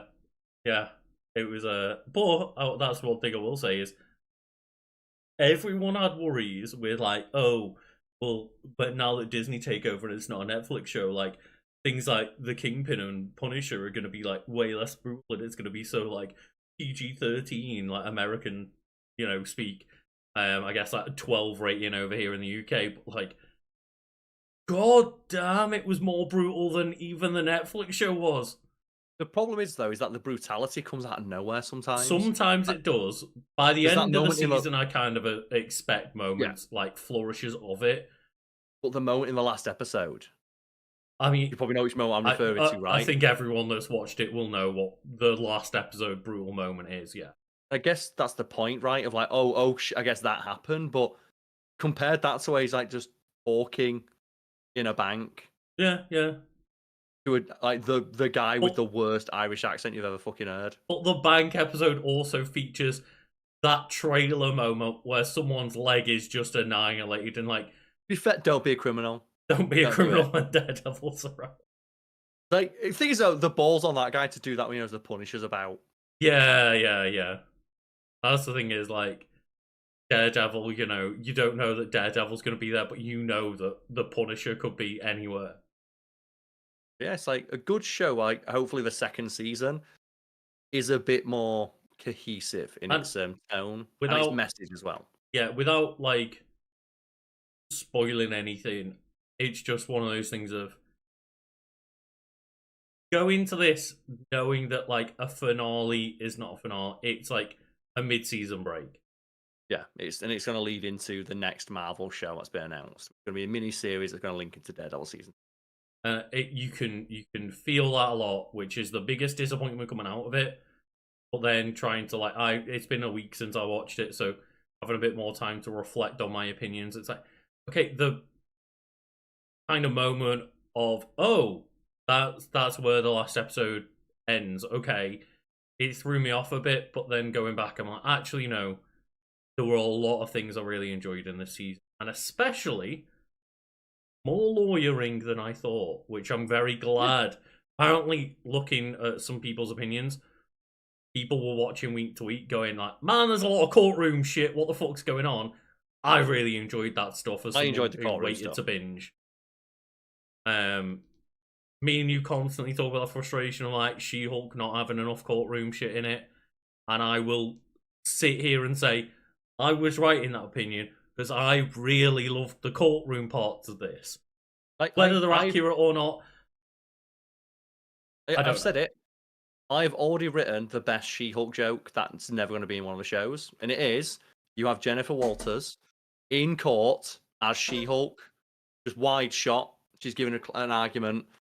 Fucking the Avengers fly past outside you in a massive explosion. Jennifer, like, sorry, just can we take a quick recess? Hold on the shot. She walks out as She-Hulk, closes the door. A few people like shuffle some papers nervously. You hear like a god almighty crash, maybe like something flies through the wall, and the other side people scream. She-Hulk comes back in, outfit completely destroyed, does her hands, and then goes straight back to her argument. They'll never do that because it's not it's too fun. And again, I don't want to like spoil much, but there is an episode where straight up they just, without a moment break for the audience or anything, they just talk about like, yeah, well, of course, my client didn't have magical item with them at the time, and it's like, oh my, okay, yeah, cool, we're doing this. I love that they got to the point now where they've earned enough trust to be like, to have Matt Murdock on the stand of like, you can't prosecute my client. He did not have his magical tiger amulet. And like, you've got to have the defense go, shit, he didn't have his magical tiger amulet. Yeah, he didn't. That's right. And everyone just understands it and gets it, and it doesn't have to be explained. It's so cool. Because you live in a world where fucking Doctor Strange exists. Yeah. Like, half the universe got snapped. We get it. I still wish they talked about that more. It still annoys me. Like, we still talk about COVID, right? Years later. We referenced it earlier in the video. It's just like, a point of reference for us now. It's going to be a cultural touchstone for the rest of our lives. The fact that people don't just reference the blip casually in conversation is fucking weird, right? I think they're like half of existence disappeared. One line in this show, but they have done a terrible job, and I think that this might be one of the reasons that people have such like a weird opinion on post Endgame stuff is because they don't address it more. It feels like it's so weird that the single most pivotal thing in existence happened. The entire universe. It wasn't just like a country or a planet. The entire universe experienced this one moment together, 2 moments together. And just the fact it's just not mentioned. It's like, you could have had it as a thing of like, oh, my client didn't pay his taxes, what was doing the blip. Yeah. There's stuff like that of like, just like Joe, we reference COVID, like during COVID this happens, and everyone's that shared understanding of like, oh shit, yeah, this. Yeah, with the dark event. times, we'll all take that into account, and it is one of those things that so many people bring up, like the Eternals arm, right? Like where's that? That is, I'm not gonna say because I've seen like rumors and leaks that will say where it's coming up, etc., etc. Apparently, it's going to be talked about soon in something. I'm not gonna say more than that, but. Why would Matt Murdock be talking about a giant arm in the middle of the sea? Like, true, but he would mention the blip. But he would be mentioning the blip. So I don't really give that much of a shit that the Celestial hasn't been addressed by many things, because not many of those ground level characters would be actively talking about that when they've got their own shit going on. Like, maybe on the day it happened, but if it's years down the line or whatever, like, okay, people have moved on. That's a thing that is there, but. Yeah. The blip is a shared experience for the entire universe that had an impact on half of life. Well, I mean, it had an impact on all of life, really. Because, like, the half that were dead were impacted, but the half that were left to pick up the pieces, 5 years. It's just so weird it's not mentioned more. Again, like, there is, like, I think there's, like, a throwaway line in there, but it is strange that they, as you say, they couldn't just be like, well, I'm defending this person. You've got to take into account that they like vanished for 5 years. Yeah, it's like because I want to know like what issues that cause like the average person on the street. Like, what happens if you're suddenly like 5 years older than you're or 5 years younger than your birth certificate says? I think that is joked out in Far From Home, right? Yeah, is that like kid who comes back like he's now like, older than his younger brother? He's not able to drink. He's actually 5 years younger than his passport says he is. Yeah. Yeah. They'd have to make special passports for like blippies. It's just one of those things. Like, it feels like such a world-changing event. It makes Endgame feel less impactful. Like it's not talked about more. Definitely does. Makes it feel like less of a universe. Yeah. It's the strength of the Marvel Cinematic Universe, right? I feel like they've got more opportunity to do it with Spider-Man though, because they're in school. Like, I know a lot of the scenes in school, like for example, like the Wakandan flag is like on a lot of like the boards in the school when they have like great thinkers of history, and there's like Tony Stark and Howard Stark there. And we talked about kind of the fact that there are other people in New York, like I, as far as I'm aware, there's still like contract issues going on. I think they might have like had something Spider-Man and recently, but like Spider-Man's still up in the air. But I would love for season 2 if they could get a Spider-Man cameo in there with Daredevil, because it's such a fun team up, and it's a New York team up. Yeah. There's so many people in New York, and there's so much potential for crossovers. It needs to happen at some point. Yes, I'm also just gonna say, man, it's getting real fucking annoying to listen to Matt Murdock bang on and on about how he doesn't kill when he teams up with people who straight up just kill people. And they did the same thing they did with Elektra, where they have a fight scene where he's teamed up with another character, and said character is like getting like multi kills. Like, they're going for their kill streak midway through, and like Matt Murdock's like, don't kill. Yeah, and ultimately in that one scene it doesn't matter anyway, because there's things that happen afterwards, but which I also hated. Like, they don't want to explore the moral like ramifications of what just happened. Fuck it. Yeah, and again, don't want to get too deep into the weeds, but ultimately, I don't think that this was out of line. As I say, I think in terms of like my spoiler-free kind of review impressions, whatever you want to say, is just that I'd put it about in line with Daredevil Season 2, where I think it was one of the weaker things that we've seen Daredevil of, but it's still Daredevil, and I love seeing those actors and those characters. What I would love is I would love an edited version. For example, like, all right, a suggested viewing order. So, for example, like when I watched like episode 5 with our mutual friend, that was actually a double bill release. They released episode 5 and the next episode at the same time. And we both looked at each other and went, oh, they did a double release. It's like, because episode 5 is so disconnected from the rest of the series, it probably would have been annoying to watch that on its own because literally nothing related to the main story happens. And we said, they should have released that like a month before as like a standalone thing to wet people's whistle and just edit around the mentions to shit that happened, because nothing in that episode is ever mentioned again. It's a good bottle episode, so to speak. In the fact that like it is, I'd say, my favorite episode of the season. Because it's just one solid, tight story that they were able to tell in one episode. Whereas you can feel a lot of like the many fingers in many pies across the rest of the season. Like, do you know what it feels like? A slightly higher budget version of that like Thomas Jane Punisher short that dude made, where it's like the dirty laundry. Yeah. That it feels like a high budget version of that, where it's like just a 40-minute standalone episode. So I recommend watch that first. Wet your whistle for some Daredevil, and then just skip it in the watch because it's so out of place. It absolutely annihilates the pacing. Yeah, and yeah, it's messy, which ultimately messy.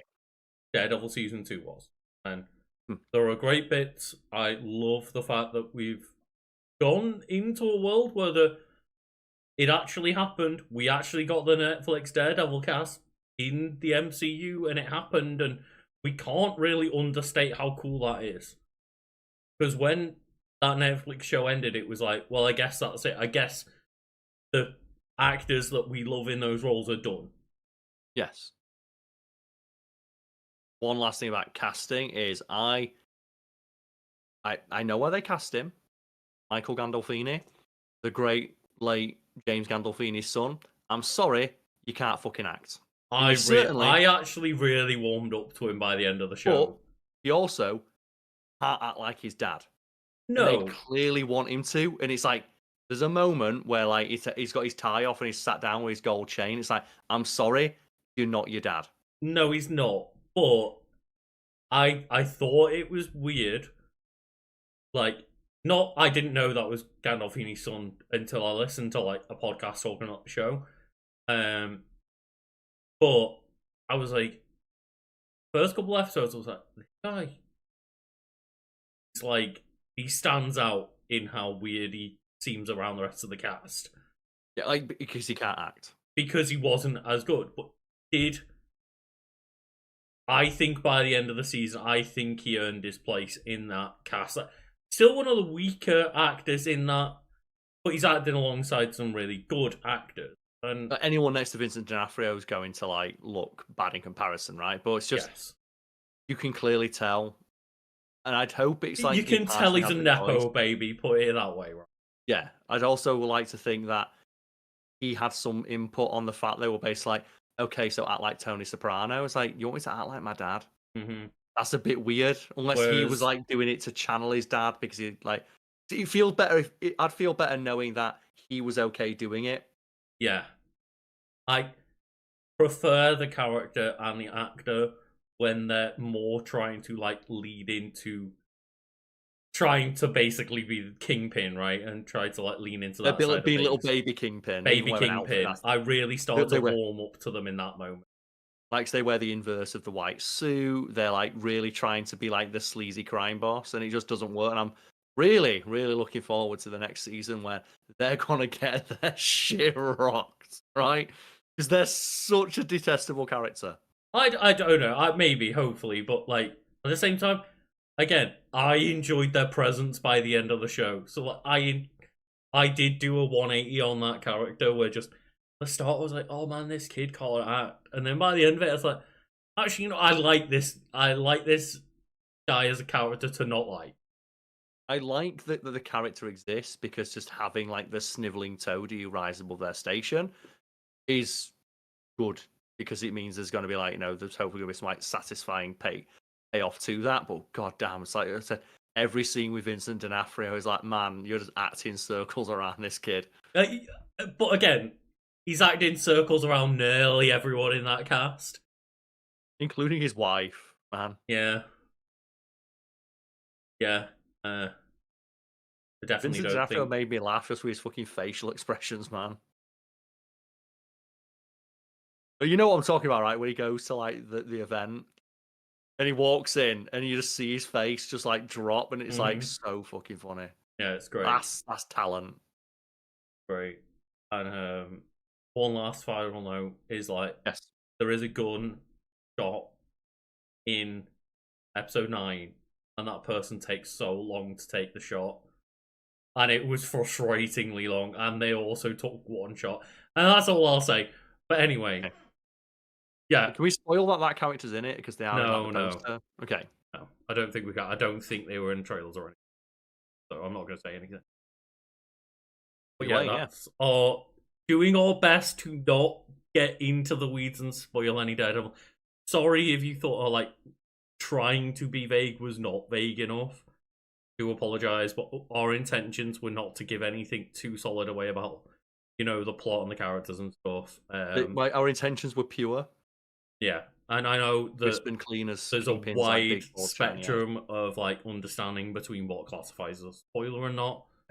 You're clicking on a video though with a thumbnail as the poster for the show. You expect some, right? Yeah. If we drop them out of nowhere, if the thumbnail was something else, then yeah. But yeah, hopefully people did enjoy that discussion, and I'm going to just take a couple of minutes to go and like grab another drink, go to the toilet, and then we'll be back with the last few messages for us to get through. Yeah, last few. Okay, perfect. Right, I'll also go get myself another beverage. Well done, yeah. So let me just put up pictures here. Oh, I don't know how to play in the background, so maybe just play yourself some music for a minute, because I currently have my music player lined up with all of the voice messages, so we'll be back in a moment. I believe Karl is back as well as myself. I am, yes. And just before we move on, yes.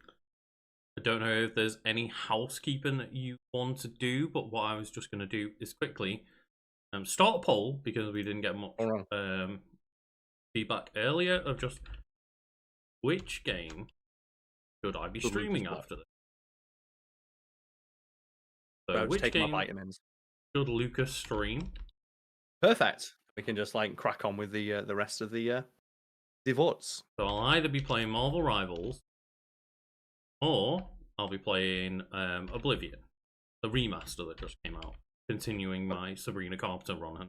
Marvel Rivals we will be playing like with the option of getting involved as well, and just playing some casual quick play and stuff. But I'm just going to put a poll in chat for people to vote on, and just immediately after this stream I will be then jumping into a gaming stream, whichever game is chosen. Perfect, yeah, sounds good. In which case then I'm good for as I said, I'm going to the gym straight after this, but I may join you. So I'll leave that up for like the discussion while we listen to the next message and such. Yeah, go for it. But yes, we'll go on to message number 6. Hi guys, it's Beth, one of your patrons, obviously. Thanks for your podcast. It's been great working my way through all the episodes and stuff over the past year and a bit, and seeing at what point in the timeline they are based on Lucas's hair and Karl's background. I do love learning new random shit, and your videos are really good for that, but they're also really fun just because of the banter between you guys. I do have a question though, and it's, do you guys have a World War III plan? Because if you don't, I'm in New Zealand, so you guys can just hit me up if you need to like escape the apocalypse. Believe myself in you, Lucas. So thank you, Beth. Have the same plan, right? So like this is the gin I was having earlier. But he serves as like a point of reference of our plan is like just get drunk and ride it out, right? I mean, World War III might be a bit different. My plan is to like just find some way to help a cause I believe in and not be conscripted into the actual army. But in terms of apocalypse plan, yeah, actual apocalypse, just drink and ride it out, baby. Just like, fuck it. I ain't trying to plan to live in a shit world afterwards. Like, the life that they live in, like The Walking Dead or something, is not a life I want to live afterwards anyway. Just fuck it, let's ride this one out. Let's go. It's just the worst, right? We're not doing that. And I feel like I said for World War III, it's like if the world actually does go to war, presumably what we do is continue making content as best as we can until it became inappropriate to do so. It is very true. It is very true, yeah. Like, World War III is one that I haven't thought about, but the plan for the apocalypse, as me and Karl have discussed, is I ain't being one of those idiots that thinks they can, like, outrun this shit, outlast this shit. I'm just like, I'm here for a short time and a good time. Yeah, Lucas, never forget Doomsday Preppers, the guy who hides barbecue sauce in the sewers and goes roaming with a bow and arrow in the sewers with his, like, suffering from diabetes wife. And he's, like, convinced that he's going to take out, like, SEAL Team 6. Like, isn't he, like, stockpiling insulin and stealing from his family restaurant and shit like this? Yes. He steals from his family's barbecue restaurant and hides it in the sewers with a bow and arrow, convinced that if terrorists invade Arkansas, he can take them out. And it was fully if a red, is it Red Dawn? Red Dawn, yeah. Red Dawn. He wants Wolverines, like. He thinks that in the moment where the entire US military has failed to take down whatever occupying figure has invaded, then he'll be the one to be able to get his bow and arrow from the sewers and figure it all out. Yeah. Or like the ladies who live in the woods and are seriously convinced that because they're like descendant from the Hatfields and the McCoys, they could defend themselves and they build a trebuchet that throws throwing stars. And they go like 6 feet and hit like a piece of plywood.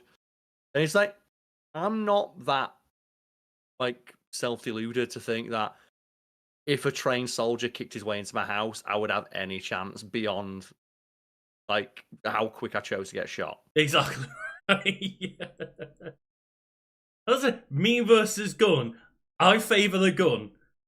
There's that meme, isn't there, of like the people, like those like internet badasses, like here's how you disarm like a gun, and it's like they reach up and grab the gun and twist it around, and it's like, but they do it so slowly, yeah. And then like they try and recreate it on TikTok, and it smash cuts them in heaven when they touch the gun.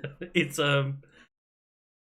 one episode where they're having a debate between like swords versus guns, and It's Always Sunny. And like Mac's like, oh no, but I'm gonna like scream and run at you with my katana, and Charlie like just like pulls the trigger 6 times and like, you're dead. He's like, no, but I'm gonna come at you from different angles, and he like goes to the left, goes to right, and like tries to zigzag his way. He's like, he's just like, I've shot you like 8 times. That is a real thing though. It's the Tula drill, and it's 15 feet.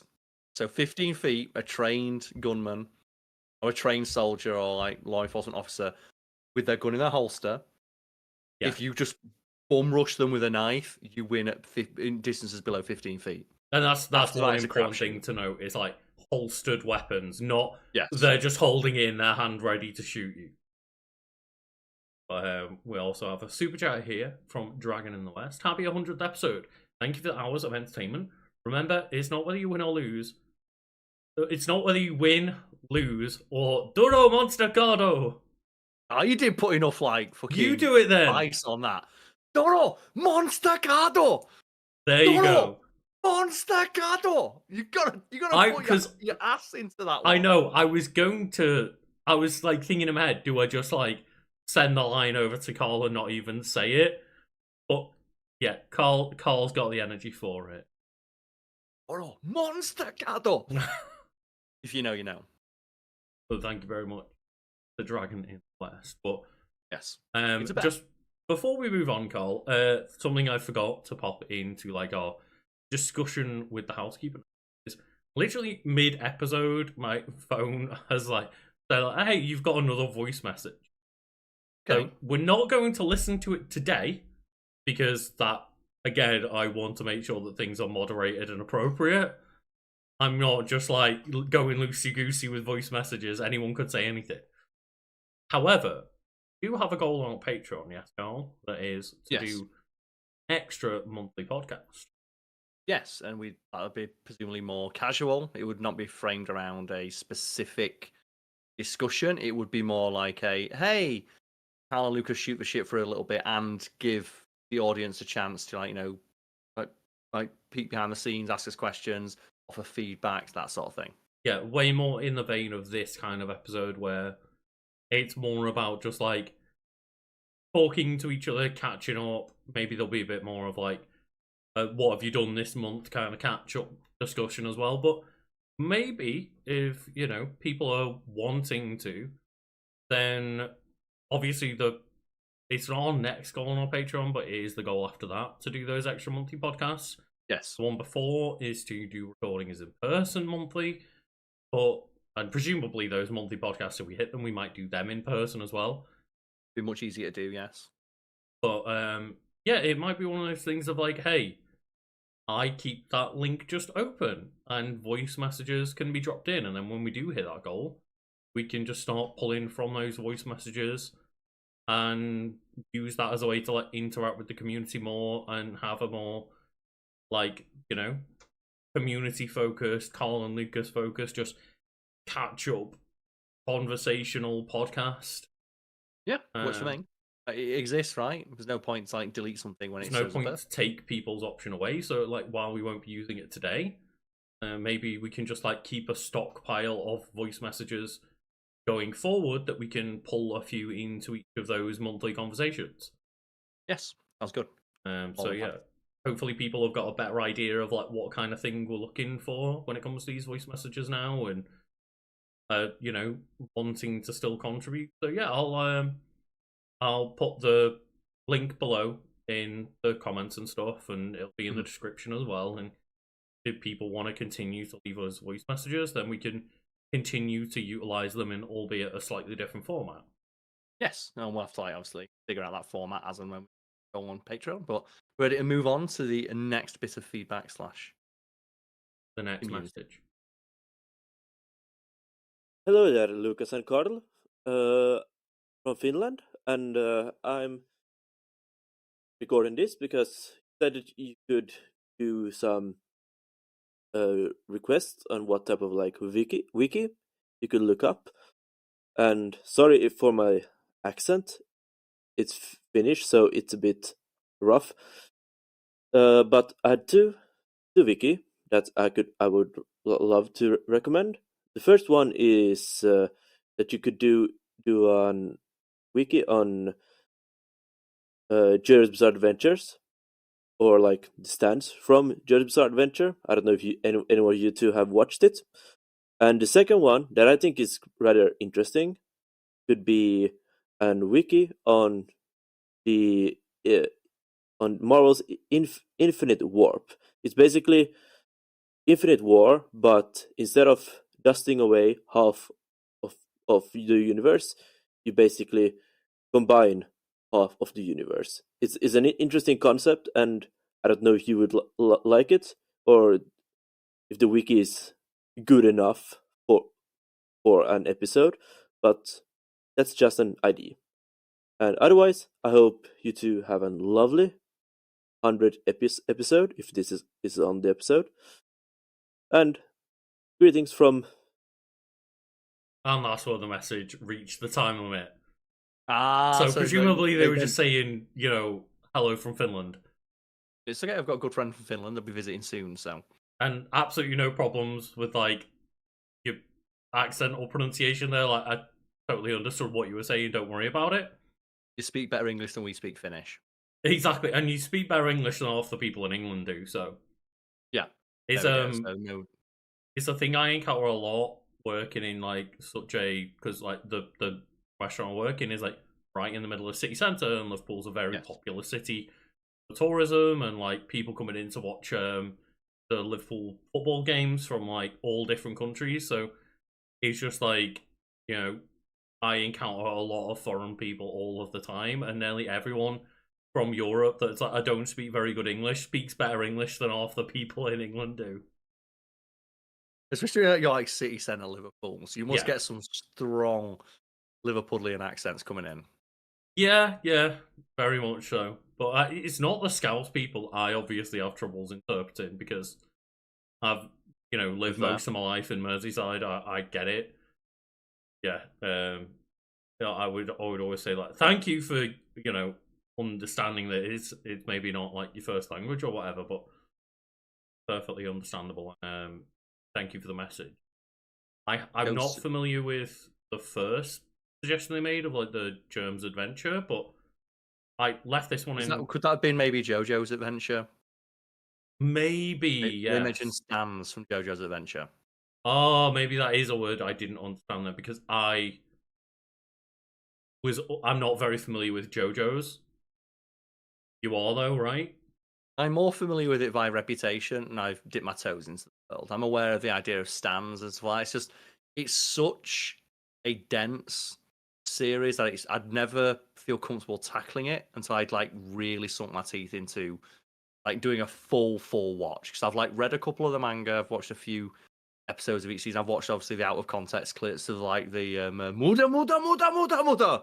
That's Like, the thing. everyone knows that, right? Nearly every bit of JoJo's I'm aware of is either Death Battle or you and our mates sharing shit posts about it in like the group chat. Poses, right? So, like one of my favorite facts though about like the JoJo's is my ex spoke Japanese, and she told me like, yeah, mother is like trash. So when he's going like muda muda muda muda, it's like trash, trash, trash, trash. But that doesn't work because trash being a single syllable word and mother having a nice rolling cadence to it, it really works. And obviously, like the actors fucking love doing it, and to the point where sometimes in like English translations they leave mother in just because like, well, even if it doesn't make sense, it still sounds good as like a battle cry, right? Just fucking like, sounds cool, right? Of like, we always talk about Ganon's battle cries in Smash Bros. Like, Doria! Yeah, and that's the thing. Do you have like a favorite like battle cry? 'Cause I do give props to like the how good the mother is. And if you think you've got one in you, you've got like a mother. I don't really know like the actual like way that that's voice acted very much. Okay, how about like any efforts though? Because like I like it when I do my playthroughs of Metal Gear Rising Revengeance where they have the obvious reference. Like Armstrong's punching Ryder and he just like you keep punching him. It's like die, die, die, die, die. I mean, And he's just like die, you piece of shit. obviously, like mine will always just be references to One Piece of just like Gomu Gomu no Gatling. It's like, oh, Luffy, goddamn, or like just the Zoro with like the Ori Giri, and just yeah, the One Piece battle like, cries are so good. I think both of us said, haven't we? Like, because I've got the standing offer for anyone out there that I will provide and lend my voice to a project for free. I'll sign whatever rights over you need so you can use it. If you want me to do either efforts or a quote from Metal Gear Rising Revengeance, because if someone says like, "Hey Karl, can you just record yourself like doing some like battle cries or like pretend you're falling down the stairs?" I'll do that shit for free and send it to you for a game or have you. Mm-hmm. Yeah, I always I think my most favored part about Sanji's character is like the words that they use because it's always like flamberge and concasse and stuff, and it's all cooking terms because he's the chef, and I'm like, oh, that's so cool. Is he the one who only fights with his feet because he refuses to use his hands are only for cooking? Yeah, so he was trained by that's a great gimmick, by the way. Another chef, and it was Red Leg Zeph, and yeah, he was a chef that only used his feet for fighting because hands are only meant to be used in the kitchen for cooking.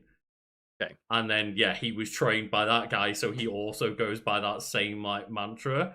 And just that's such a good gimmick for a chef character is I don't want to waste my hands in battle, there for the kitchen and for cooking. Yeah.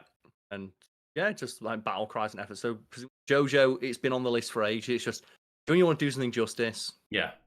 You really want to do it justice. And like there's some things that we can dip our toes into or like we can know like in passing, or it might just be like, it's a thing that's popular right now that we want to like, strike while the iron is hot and get like, those clicks from people who are interested in the topic, like the Sporticus one, right?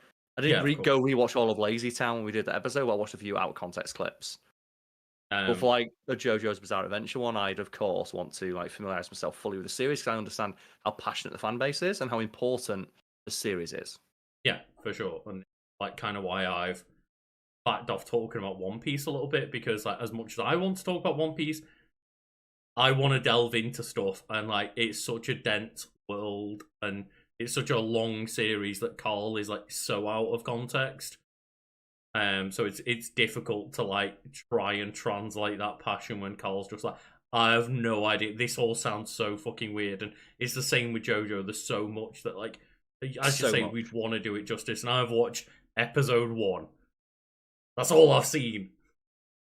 Dense assets, but there is like a plan at some point for us to do. Like I think our last goal on the Patreon is for us to create because our last goal on Patreon we spoke about it of we want to do something that the audience would feel is worth the cost, but also would recognize the audience at growth to that point. And we'd want to do a like book club style weekly or like monthly discussion based around like either like the idea was to play a game, but it wouldn't always have to just be like, it would more just be a media book club if we wanted it to go that way of like, hey, let's all over the next month watch season 1 of JoJo and talk about it. Yes, that's what I was going to say of like but we'd invite our audience to join us, because if we got to the point on a Patreon we were getting to that goal, I hope that our audience by that point is large enough and committed enough to follow through with us. And I'd like the idea of we could use it as an opportunity to catch one media we maybe like, but also stuff that we want to introduce to other people. Like you could say, for example, this month, Karl, you got to go watch the first season of One Piece, and you have to go make notes. And we've got to talk about it. Give me your thoughts, give me your opinions, and we'll like make like a nice like edited bit of content out of it. And but we'd invite our audience to join in as well and provide their thoughts. So we could perhaps get like feedback like we've done today to hear their thoughts and respond to comments, 100%, whether it be voice messages or comments or emails or whatever. But yeah, the month after that, of course, will be and then the third arc, 4th arc, and then 3 years later, we're like, right, we've finally done One Piece. Well, in that situation, it feels like it'd be like dueling wikis, wouldn't it? Like you pick something for the month, and then you pick something, and then maybe even we throw the third wheel in of like the audience pick something, right? That's something the audience wants us to go do our research on. So it'd be like they pick something complete, like, hey, we want to see you talk about, I don't know, Future Cop LAPD. Yeah, for sure. We'd have a section of our Discord for documenting it, and we'd be in there documenting our watching, asking for like comments, and obviously we'd invite other people to do so. And one game, there's a game we'd stream it and stuff that I'm not holding back on to hit that goal, but like one game that I've just had an experience of like talking about documenting your works. That I don't know if you've heard about the game Blueprints. No. That recently came to Game Pass, and it's like just like it's like a first person puzzle roguelike game where you're like going through each room in a mansion and you're like building the mansion floor plan yourself, like going into each room and stuff, and already just like the notes have begun of just like making notes when I go into every single room. So like, for example, just, oh, here's a hint here that's like doors in the West Wing are more likely to be locked. So when you go in venturing into the West Wing and building rooms, bear in mind you might want to look for more keys. And just this is a game where it literally says like, we recommend having something to take notes on when you're playing next to you. It's like, okay, let's lock in.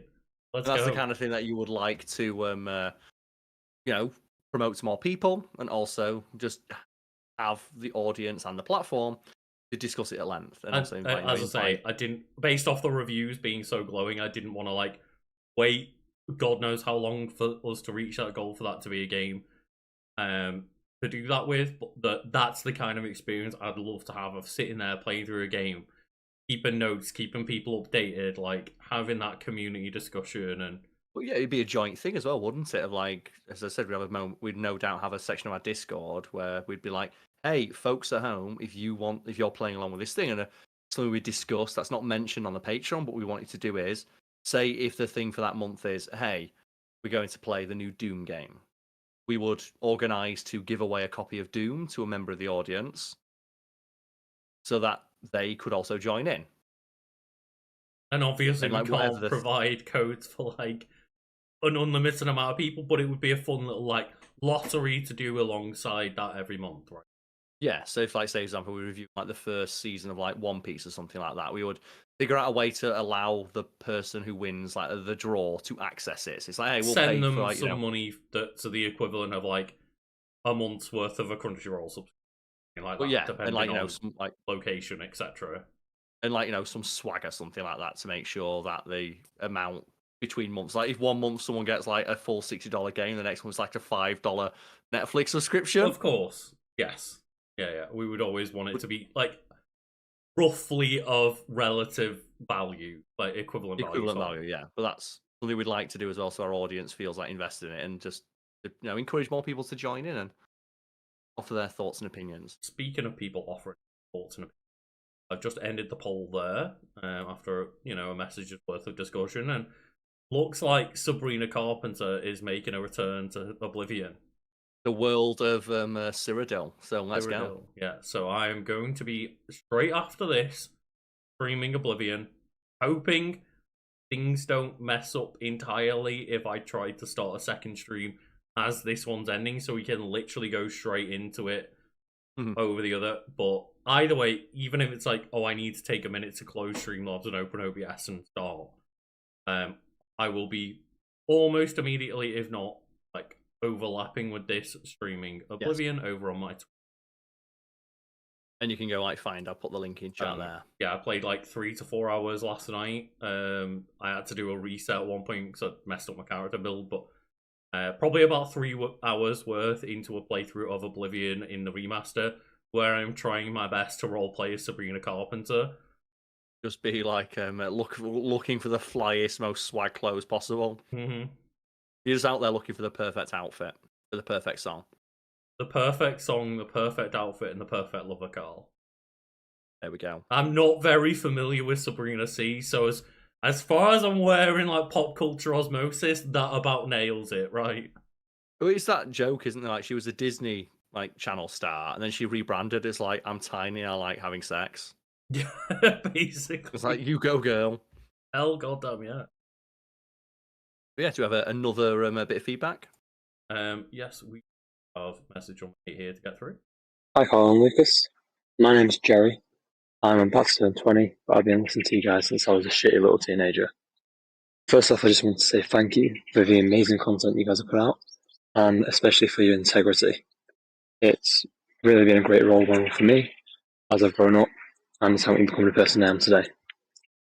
My question is quite a simple one, but it's my favourite to ask because of the different ways that people interpret it. And it's just, what's your story? What's the blurb to your life? So yeah, thanks. Cheers. Have a good one. Again, like, very appreciative, mate. It's hard to hear that like nearly 10 times in a row, but yeah, it's humbling. But after a while, it's like me and Lucas do feel very, very thankful that people say so. It's just, we're British. Compliments aren't really our thing. No, but it's appreciated, and you can see us sat there like, yep. But thank you. We really appreciate it. But it's like, I had to sit through all these messages before anyway as well. So like, I've just spent like multiple different days because I decided which ones I was going to use, and then just made sure to listen through them again, make sure like, yes, everything was audible on headphones and stuff. So like, I've literally like just the past week just been hearing people compliment us over and over, and I'm like, please, we're trying to stay humble. But one of the things that helps you stay humble, right? Like the fact that people can be so open and honest with you. Yeah, definitely. Not a thing that like people do easily or willingly.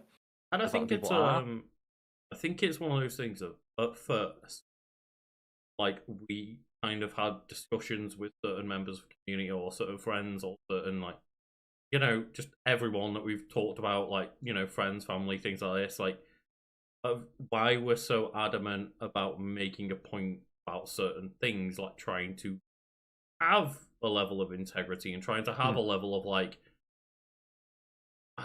influence over our community and like curating our community. Yeah, thank you.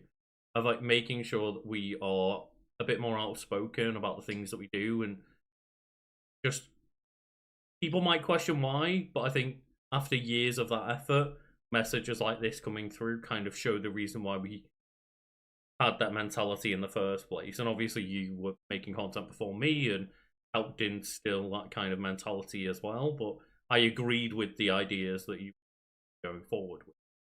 Of course, yeah. It's why we became and still remain friends. It's it's like very humbling, and it's like it's difficult to respond to in a way that doesn't come across as like pithy as a British person, because you're naturally inclined to be apathetic about most things. But this is something we do care about and appreciate. And in regards to the question of like what do you think your blurb would be, I think mine very simply would be just like here for a bit of a laugh.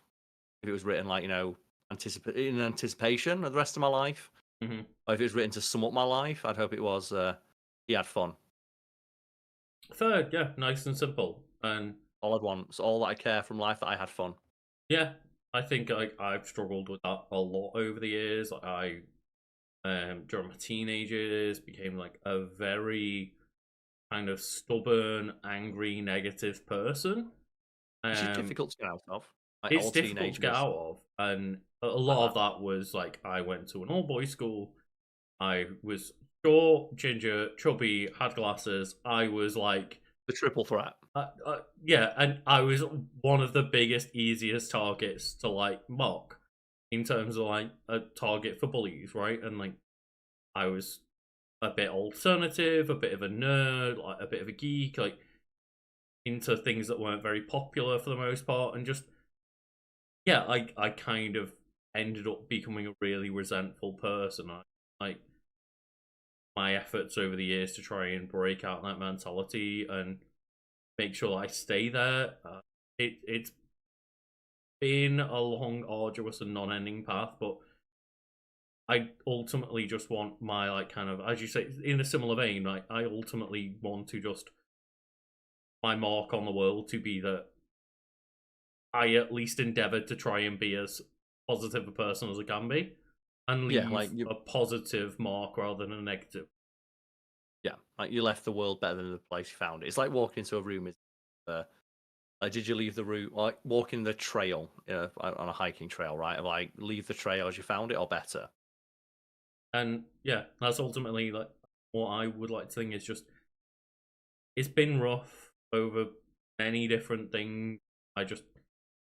I know I'm not perfect, like I'm under no illusion of that, but I just really actively try my best to be a positive rather than a negative one. Yeah, like I've been guilty of it in the past, like on social media and stuff. Like I'd get frustrated, but I feel the frustrations are always aimed at like I feel like I'm being very clear in what my values and my boundaries are, and people keep pushing against those. Please stop doing that. Yeah, and I say it's never easy, but I never want to go down that easy path because I didn't like who I was when I was younger. I don't want to be that person again, and just it's the never-ending journey, right? There's always time and space to back into that, and I just don't want to be the old grumpy man stereotype. Yeah, I always want to be like positive and put forward and trying to be better, and ultimately that's what I hope I'm like known for and remembered for, right? That's kind of what I hope other people would think of me. Yes. And like, could you summate that as a blurb? I guess like my hopeful blurb would be just, Lucas tried to make the world a better place. Died the way he lived, on fire. Wait, what? Just try to get as many different colors as possible into it. Yeah, like one of those. What is it now? Those like joke ones that you get in like Fable, right? It's like, oh, you're standing on my head, or I told you I wasn't ill. Oh, I told you I wasn't faking it. Yeah, and just like one last joke. That'd be my alternative, like one last joke. It's like there is that thing, right, of just on your deathbed, just the potential to fake someone out and be like, my treasure is hidden in. Just like the last one, right? And that's how you just leave this planet. It's just like, oh yeah, my riches are buried somewhere in. I'm sorry. I don't have the strength to say. Then I'm going to be 100% a grumpy old man. I'd hope not. If I'd I would model hope myself not. after my dad, like, he turns 60 this year, and like he is probably one of the most soft-spoken, well-meaning people that I've met. Your With, like, dad, when I years of spoke to certain him, effort. admittedly, I was drunk and happy halfway through a 5 event at the time. But, like, he seemed like a really nice and positive guy. And as you've mentioned in the past, he was a fucking bus driver. He has every reason to not be. Yeah. It's to the point where, like, he still sends, like, cards to every single one of my cousins, even the ones on, like, my mother's side, whom he divorced 16 years ago. They still call him Uncle Stuart, despite not having, they seeing him, like, once every 5 years. I'd hope that I'd be like that, of like, hey, someone's like, when I'm like 50, 60 years old, I'd hope it's similar approach there, right? Because I don't think I've ever done anything to actively make any of my friends or acquaintances not want to interact with me anymore. No, I don't think so. But there is, like, very much that typical idea of, like, yeah, the standard, like, phase of being a Yorkshireman is just to become grumpy old man when you're older, right? Yeah, but I don't think I'd. I don't end up think like you that. fit that stereotype, don't get me wrong. But I think that stereotype definitely exists. Cynical, sure, but cynicism like directed towards like wider issues as opposed to any individual. Like cynicism over the issues that would put like a person in a bad position, as opposed to like them being in the bad position themselves. Yeah. Fairly put, and yeah. Move on now. But no. Hi, my name is Derek. I just wanted to say thank you very much to the both of you for all the content and immense pleasure you guys have given me over the years and the countless amount of laughs. I have sent a previous message, but I just wanted to make sure because I did not hear it. So if this is the one that gets picked, I'm more than honored.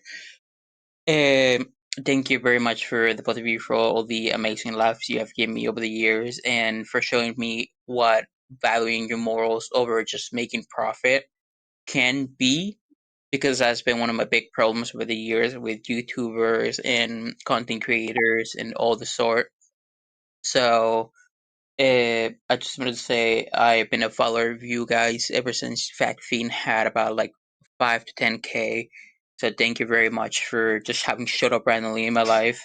And you guys may know me on the Discord as the Plague Artist, and on your Patreon as the Burning Dragons, and then a tongue twister that I kind of made up on the fly, and I can't wait to hear Karl fumbling the bag with it, and that's going to get many laughs out of me, and I can't wait to support you guys even more in the future. So have a good one, and have a good week.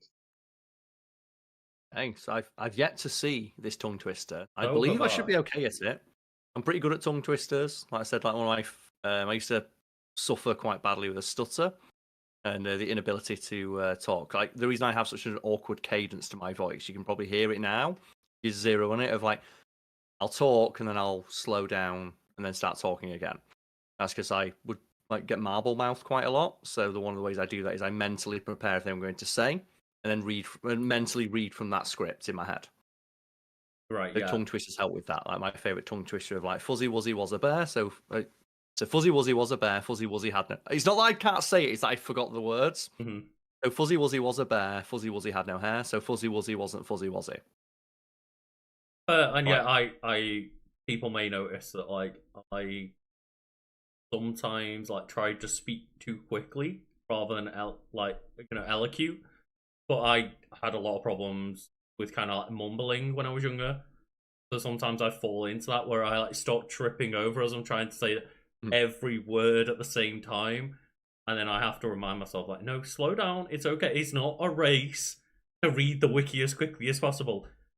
Better to just like remember elocution lessons, as in like the things that my theatre, teachers and stuff taught me. Make sure I slow down a bit and just make sure that I like pronounce things properly. But it's always hard to fall out of those natural things, right? But oh yeah, well, I'm looking forward to the tongue twister. I did like put the challenge. I do like them. Well, that's like, that. Dragon Riders in the chat right now, and just like, yeah, they a lucky person to get 2 messages today, but that's why I told people, like, by all means, send multiple messages in. Not all of them might get used, but some of them might. And yeah, it was a funny thing for me to be like, I'm gonna leave this one in so that I can let Karl know that like some kind of a tongue twister might be coming. And bring it on. Let's go. I love them. Like, how much wood could a woodchuck chuck if a woodchuck could chuck wood? I've had a drink. And we've been talking for 2 hours. And that's the thing is, like, I treated myself to a cider, but like the other drink that I did, or in the break, I have got a bit of like no added sugar to try and keep it slimmer, but a bit of rum with some ginger beer. There we go. I'm gonna come back from the gym and like join your stream, and you're gonna be like, Sabrina Carpenter's gonna be like, spring, just sprinting.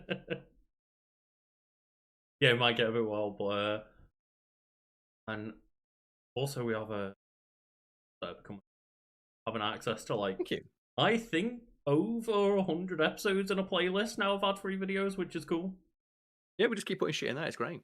That's the thing is, like, I knew that wasn't going to be much of a value add for asking for a membership initially, but it builds up after a while, right? If people want to go back and watch older episodes and things, I've been doing it now for a good solid, like, 6+. So there's something in there. Yeah. Same thing like making content, right? The longer it goes on, the more you've got.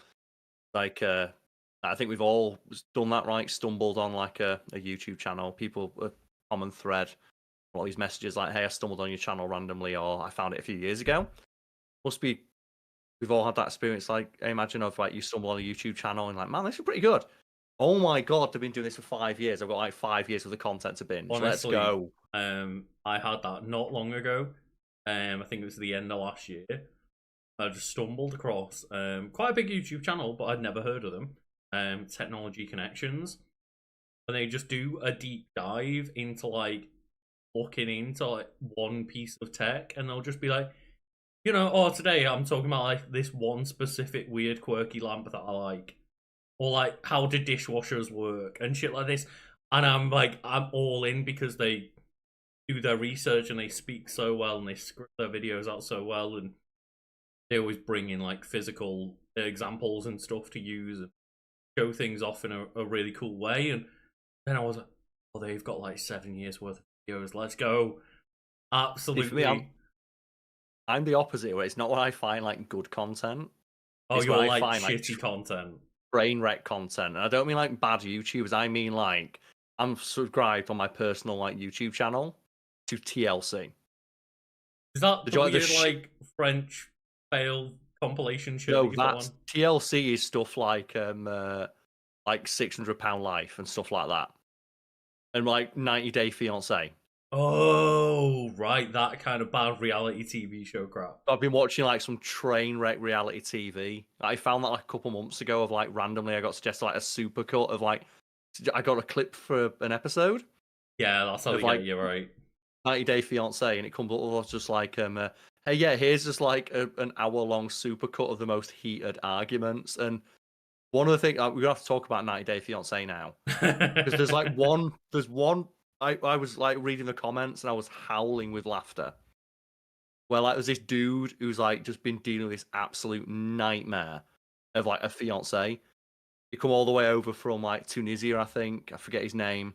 Someone who watches the show probably knows who it is, but just like the dude comes over, he's a really nice guy, and just every day he deals with this screaming harpy for 5 years, who's like pressuring him for sex and constantly accusing him of cheating on her. And just the top comment is like, this man's braver than the fucking Marines, give him my citizenship.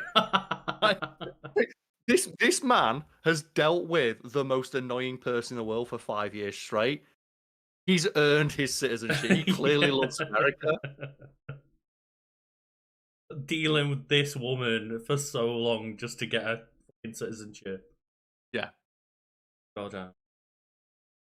Fair play to that man. But, just a train wreck television. I'm always down to watch that kind of thing, so give me a pre-warning. If you're like, Lucas, I want to talk about this show, and just send me a link to like a supercut. Just to get my get myself. Let's see about Montoya, right? It's Montoya. It's like some random like Spanish fucking like Love Island ripoff. Yeah, some weird couple show where it was like, yeah, so Montoya, we're gonna sit you down and make you watch this, like your partner or whatever she is. Like, I don't know if they met on the island or whether they were together beforehand, but the person that he's with, it's like it's implied that he's cheated on her. So they're just like, do you want to watch like high res CCTV footage of her live fucking someone else? And he just has like a breakdown and escapes the set. Yeah, he like it's to the point where you think, like, was it implied that like his girlfriend is cheating on it? It's like, no, it's just full HD footage of like 'cause it's Spanish TV. Or they don't give a fuck. Like full HD footage. There is of like, just, like censorship in the sense of they have a sheet over them, but it full on just shows them going at it. And just like Montoya, in response, runs off set. And like for a second, because we're on a beach, it's the middle of the night, you think he's going to run into the sea. And no, he sprints towards the villa, and they have like an amazing, perfect comedy shot of the people in the villa. And just from the distance, you just hear, Montoya! Montoya! Yeah, because he's screaming like Spanish for "you bitch, you bitch," but like the crew members are trying to hail him back, so you just hear the crew being like Montoya, and like you just hear it getting closer and closer. It's just like that's the kind of stuff I adore, and I hate that I love it. I hate that I love it, but it's like hot damn. Yeah, I know. Someone just asked me about Oblivion. I didn't buy the horse armor. What was hilarious? All DLCs included. No, it's not. Of course, the horse armor's not included. You fool! To be fair, Karl. at this point, that's more quaint than anything. They charge 30 quid for a Goku skin in Fortnite. Yeah, 2 quid for horse armor is quaint. So it's a $10 upgrade for the deluxe edition, where one of the things is like, you know, the soundtrack, the digital art book, some armors, some. But horse armor's a fun one. Then horse armor is one of the things that they add, and like, yeah, fair enough. There's a couple of new quests, a couple of new armor sets, a couple of horse armor sets, and I clicked to see how much it was. It was like, upgrade to the deluxe edition. I pressed it on my Xbox and went, not available at the moment. It's like, okay, good job. It was like this is no longer available. I'm like, what do you mean? The game came out today. I feel like a good way for them to get some positive press. They've already got quite a bit. It's like there's the Sky Oblivion mod team where they're trying to recreate Oblivion with Skyrim's engine and assets and things like that. Yeah. But they've already, that team of modders has reached out and said, actually, Bethesda have been in contact with us and they've assured us they're not going to strike us down and stop us making this. In fact, they sent every member of that team a free copy of the Oblivion remaster. And that just feels like someone who knows, someone who's like active on Reddit, just went to a boss and went, look, can I have like 23 Steam keys for this? And like, why? It's like, do you want good press? Like, who doesn't? Like, okay, so there's this thing. It's a mod. It's called Sky Oblivion. It's like, is it official? No. Are we going to shut it down? 10 years ago, yes. But if we shut something they've been working on for 10 years down, it's going to completely crater any interest in this project. That will be the dominant headline. For $200, we can be on the front page of Reddit with this story. Yeah. And that's what happened. Like, it was the biggest story on Reddit that day. Today, yeah, I think, or maybe it was last night, maybe it's today, I don't know, but anyway, releases like between countries and stuff, but yeah, like that was just a really like feel good story to see of like everyone the moment this thing was even rumored. It was like, oh, RIP Sky Oblivion, that shit's done.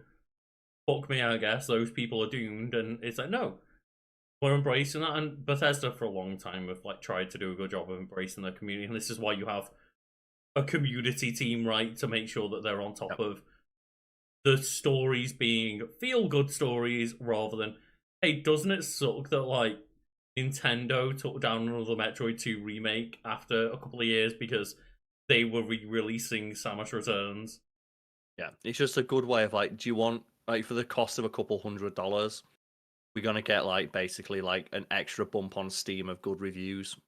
And don't get me wrong, I get it when like it's like stealing Pokemon assets and charging money for it and stuff. And that when it becomes like monetized, that's when I understand them stepping in.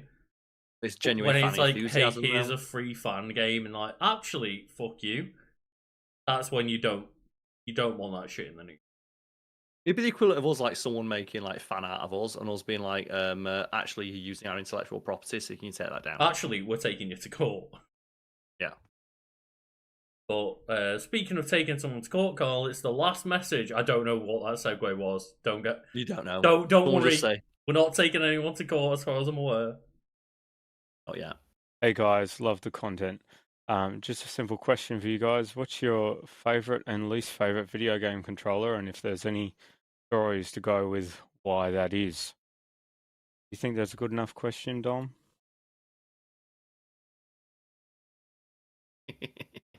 Getting the cat to meow on command is fucking strong. That's a good one. It was a really good one. I'm glad that's the last message we have today, because I was like, you know what? The cat just being... It's like a really good way to round out the voice messages. Because I don't speak like feline, so that could just be like, go fuck yourself. Your content sucks. More than likely Like, we're in the cat equivalent of a racial slur. We don't know. We don't. And hopefully like, we'll find out. Down with tabbies or something like that. But yeah, I think very simple for me. Just I played so much Xbox 360. Like, Xbox 360 for me is when gaming became like the thing I realized I'm gonna love it. So it's just the Xbox controller. I was gonna say, have you put your hands on a 360 variations. controller recently? Not 360 controller, but Joe, that it's been refined to like what I feel to be an exceptionally good piece of kit. Like we both have it within arm's reach. Like that says it all, really. Just ergonomic. It feels good to the hand. It's got a satisfying amount of weight to it. It lasts for a decade plus. It's got a battery pack, so you can constantly keep it charged. I hate the controllers that have the inbuilt batteries that you just know are going to die in 10 years. Just my Adobe Audition's like not responding. I hope it's still recording this for the audio version. There we go. It's finally refreshed itself. There we go. Apologies about the very creaky chair that I have. I've moved to more like atypical office chair for better back support, but it's squeaky and lean. But I was leaning over to get one of the other two answers that I have. The third option I don't have right now, like to hand or anything. I've ordered a new version of them though. I'm very excited, so I'll talk about that in a moment. But answer number 2.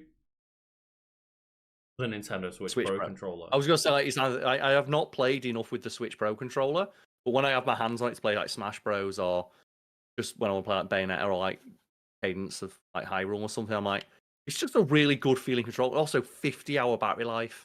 That's one charge. I've pre-ordered the Nintendo Switch 2 Pro controller, and they've confirmed it's got about the same battery life as the Switch Pro controller, and it's got back buttons, baby. Yeah, there's just like I said, it's just. There's probably a better. Like, I'm assuming I've held an Elite, and that feels good. The Elite feels like Elite. Like there is like that feels expensive to the hand. But it's like $100. Yeah, that's something like like £200, right? And I ended up with the PS5 Pro, like whatever the Elite controller is called for the DualSense.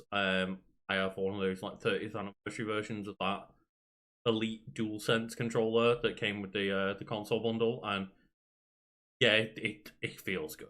Like it feels hefty. The back paddles are good.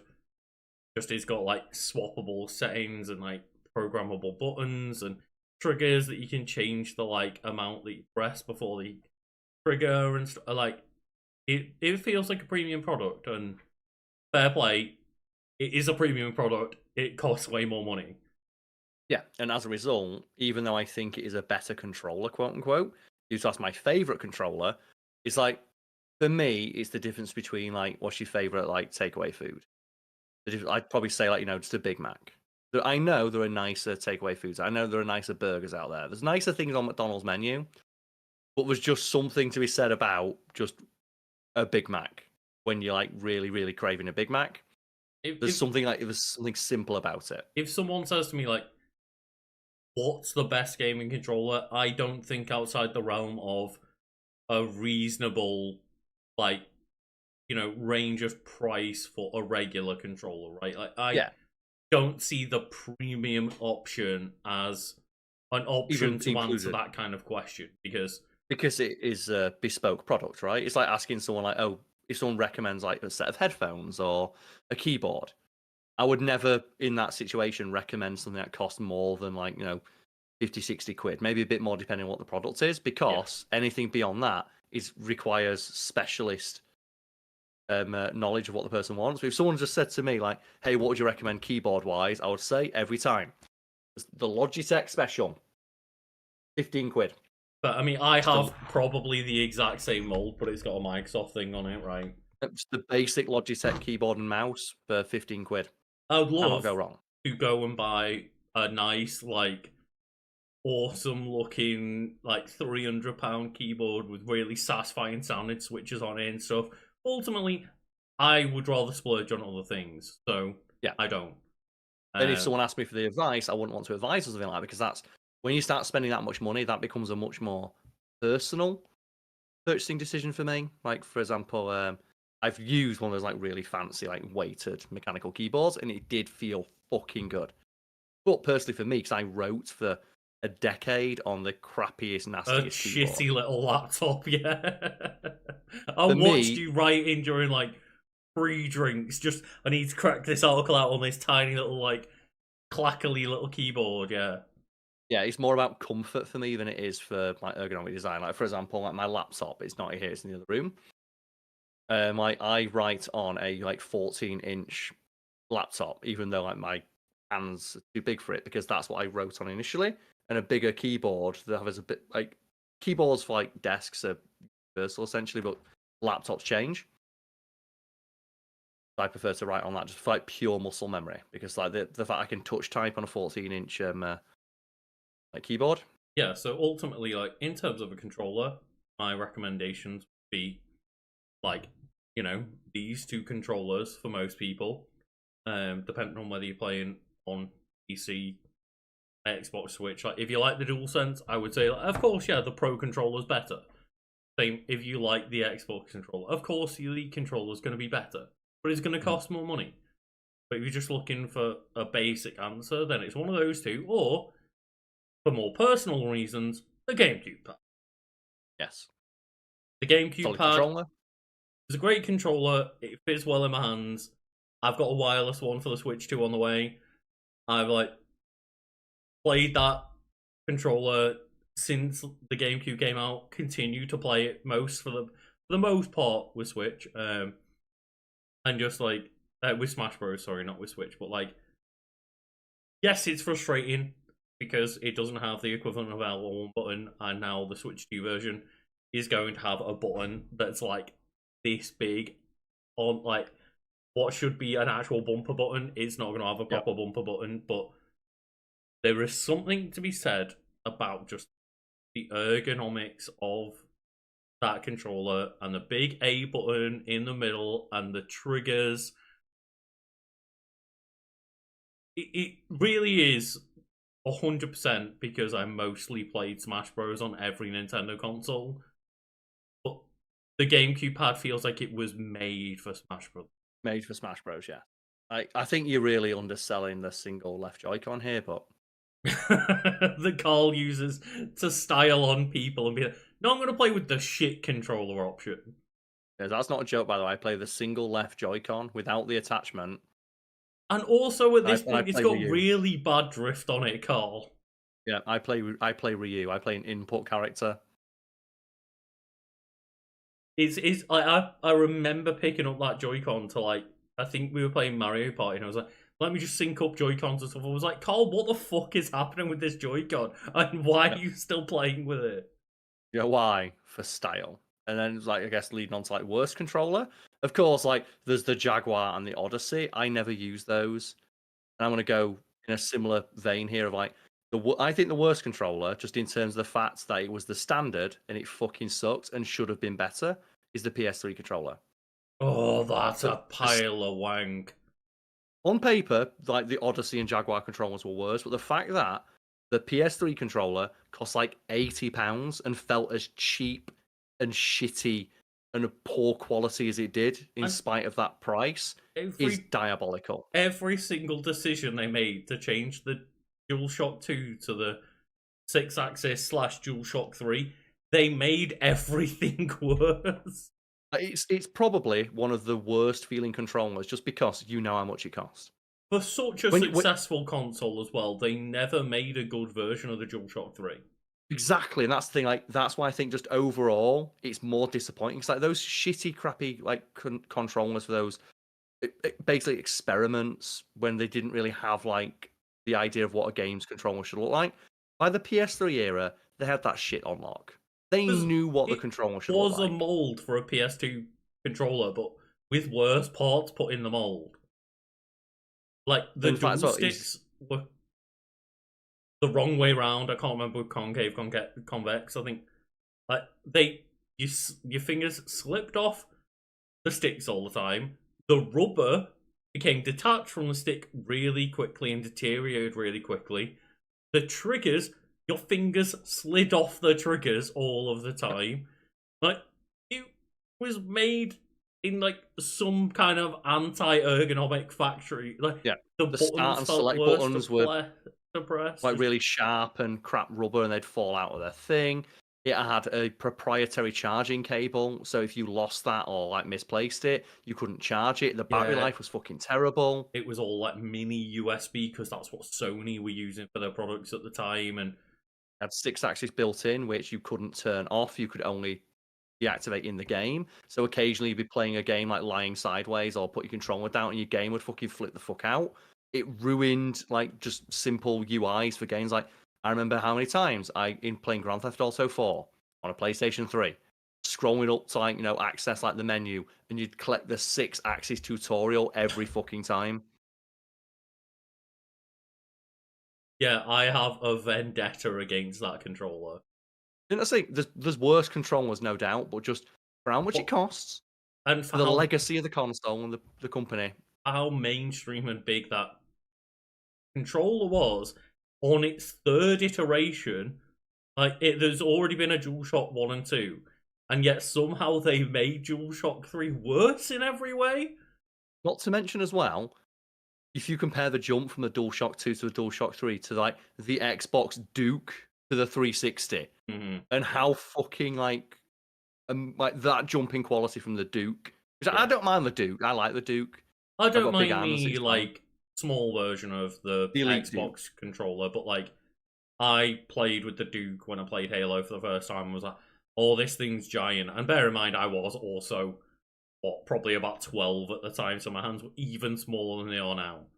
A tiny child trying to play it, but yeah, the jump, and not to mention that I got so pissed off that Sony insisted on not adopting like the offset sticks, seemingly just to be different for legacy, even though it was objectively proven to be better.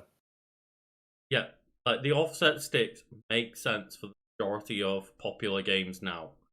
Whereas it used to make sense because most games, like, where do your hands normally sit on a pad? Like, I'll try and like show that. Just like they normally sit, you normally hold the controller here, and what are the two inputs you use most on the face? It's like nowadays, it's the left stick and it's the face buttons, whereas it used to be a D-pad and face buttons. So that made sense that the D-pad was here on your left thumb.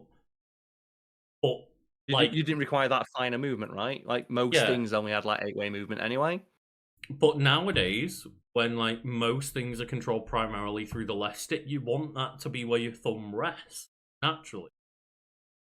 And I don't know. I think that anyone that says that offset sticks aren't better are just stuck in like that weird, you know, nostalgia goggles frame of mind when it comes to fair play PlayStation. for them, so people used to it. I think there's a guy who plays like T-Hawk in like Street Fighter 4 or 5 at 1 Evo, and he specifically played with the PS1 controller because that's how he learned how to play. And he got this backwards ass convoluted way to jury rig his a PS4 to play with a PS1 controller.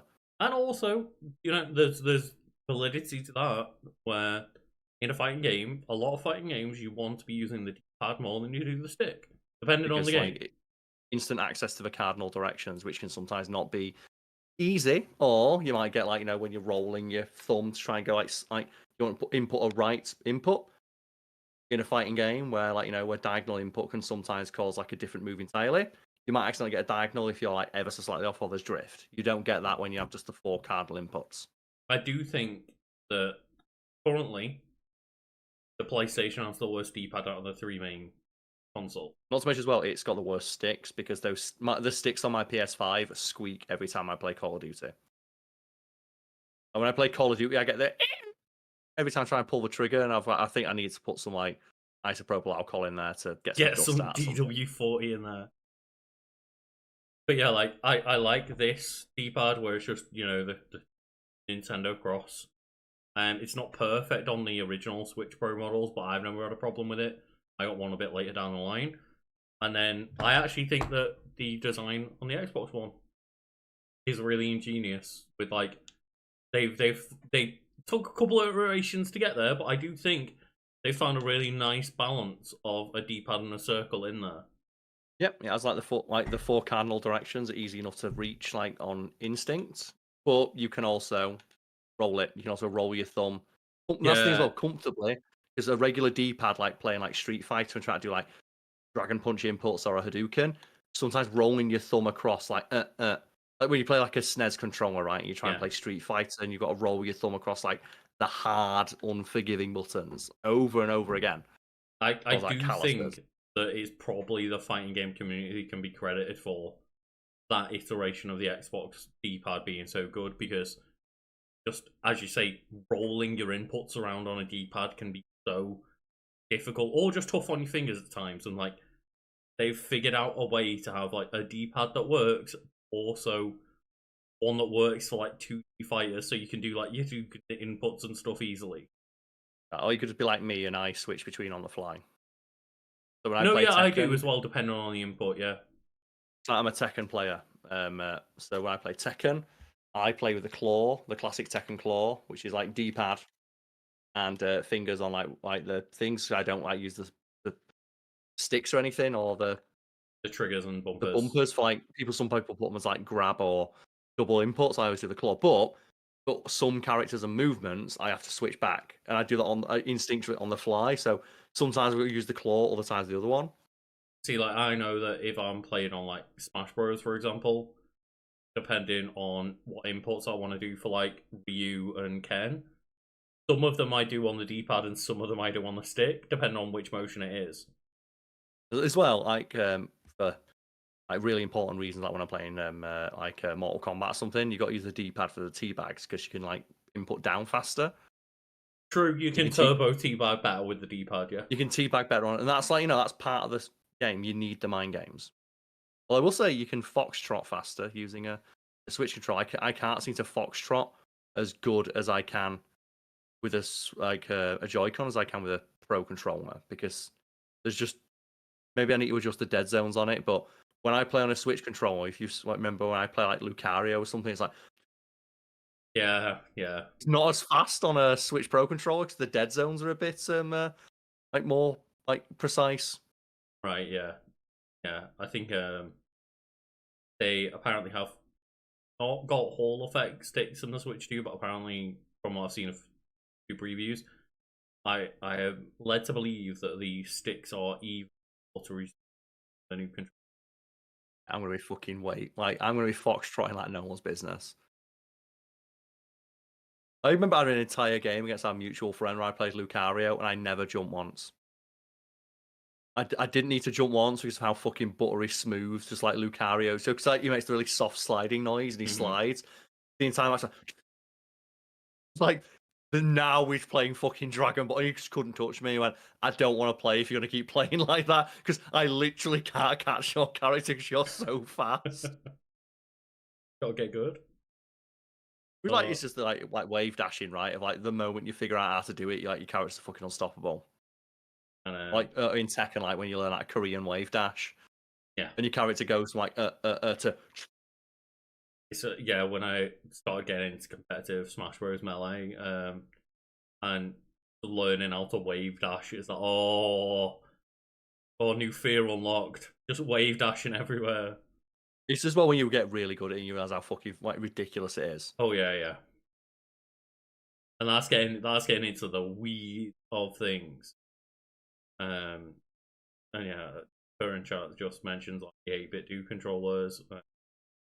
Says bought a GameCube controller if I'm going to play Smash Bros. Like, fair enough.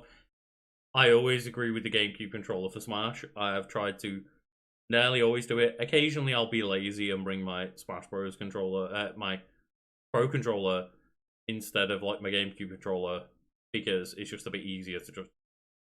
I don't know where I do think you're sleeping on the Wii U gamepad. I'm not even entertaining that one, but Remember when I used to play with a Wii U gamepad? I do remember. I do. But everyone used to get really mad because you couldn't turn the speakers off on it. And it was delayed by like a split second. No, you can't turn the speakers off. But I would turn them on though, wouldn't I? I was going to say, I think you just turn them on to infuriate people. Because it was like a second behind as well, so you get I'd like say a smash. fucking mind games. Gotta get It's the in ultimate mind game, right? So like that dude, like I've always said, I want to get like the GameCube controller with the keyboard in the middle. Yeah. Just for a flex, and I want to replace the keyboard with just like I don't know, like a hot plate or something, so I can keep my drink warm. I A cup 100% holder. want to get to that goal of like, one day I'll stomach the cost and get a GameCube Resident Evil 4 chainsaw controller and just learn to speedrun games on that shit. Yep. I need to do it at one point in my life.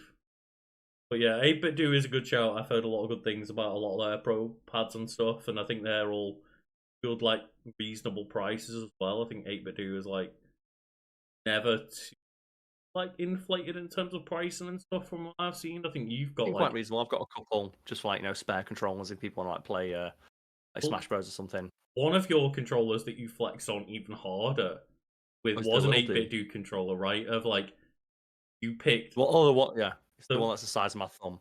The one that's smaller than a single Joy-Con. Yeah. And like, I'm gonna get good at Smash Bros with this thing that's like this big, a little pill. It's the size of my thumb. And it's like, goddamn. And you got pretty good at using it. Yeah, it's just annoying because the charge didn't last too long. Yeah, Karl's defaulted back to his drifty single left Joy-Con. I can't anymore because the button. What do you like the R and L button on the back? They stopped working. Oh no! I can't grab. There's literally not enough buttons left on it to put a secondary button for the grab. There's not enough inputs on the controller to play Smash Bros on it anymore. I'd say get another Joy-Con, but the Switch 2 is about to come out. Also, Joy-Cons cost 60 fucking quid. Not one doesn't.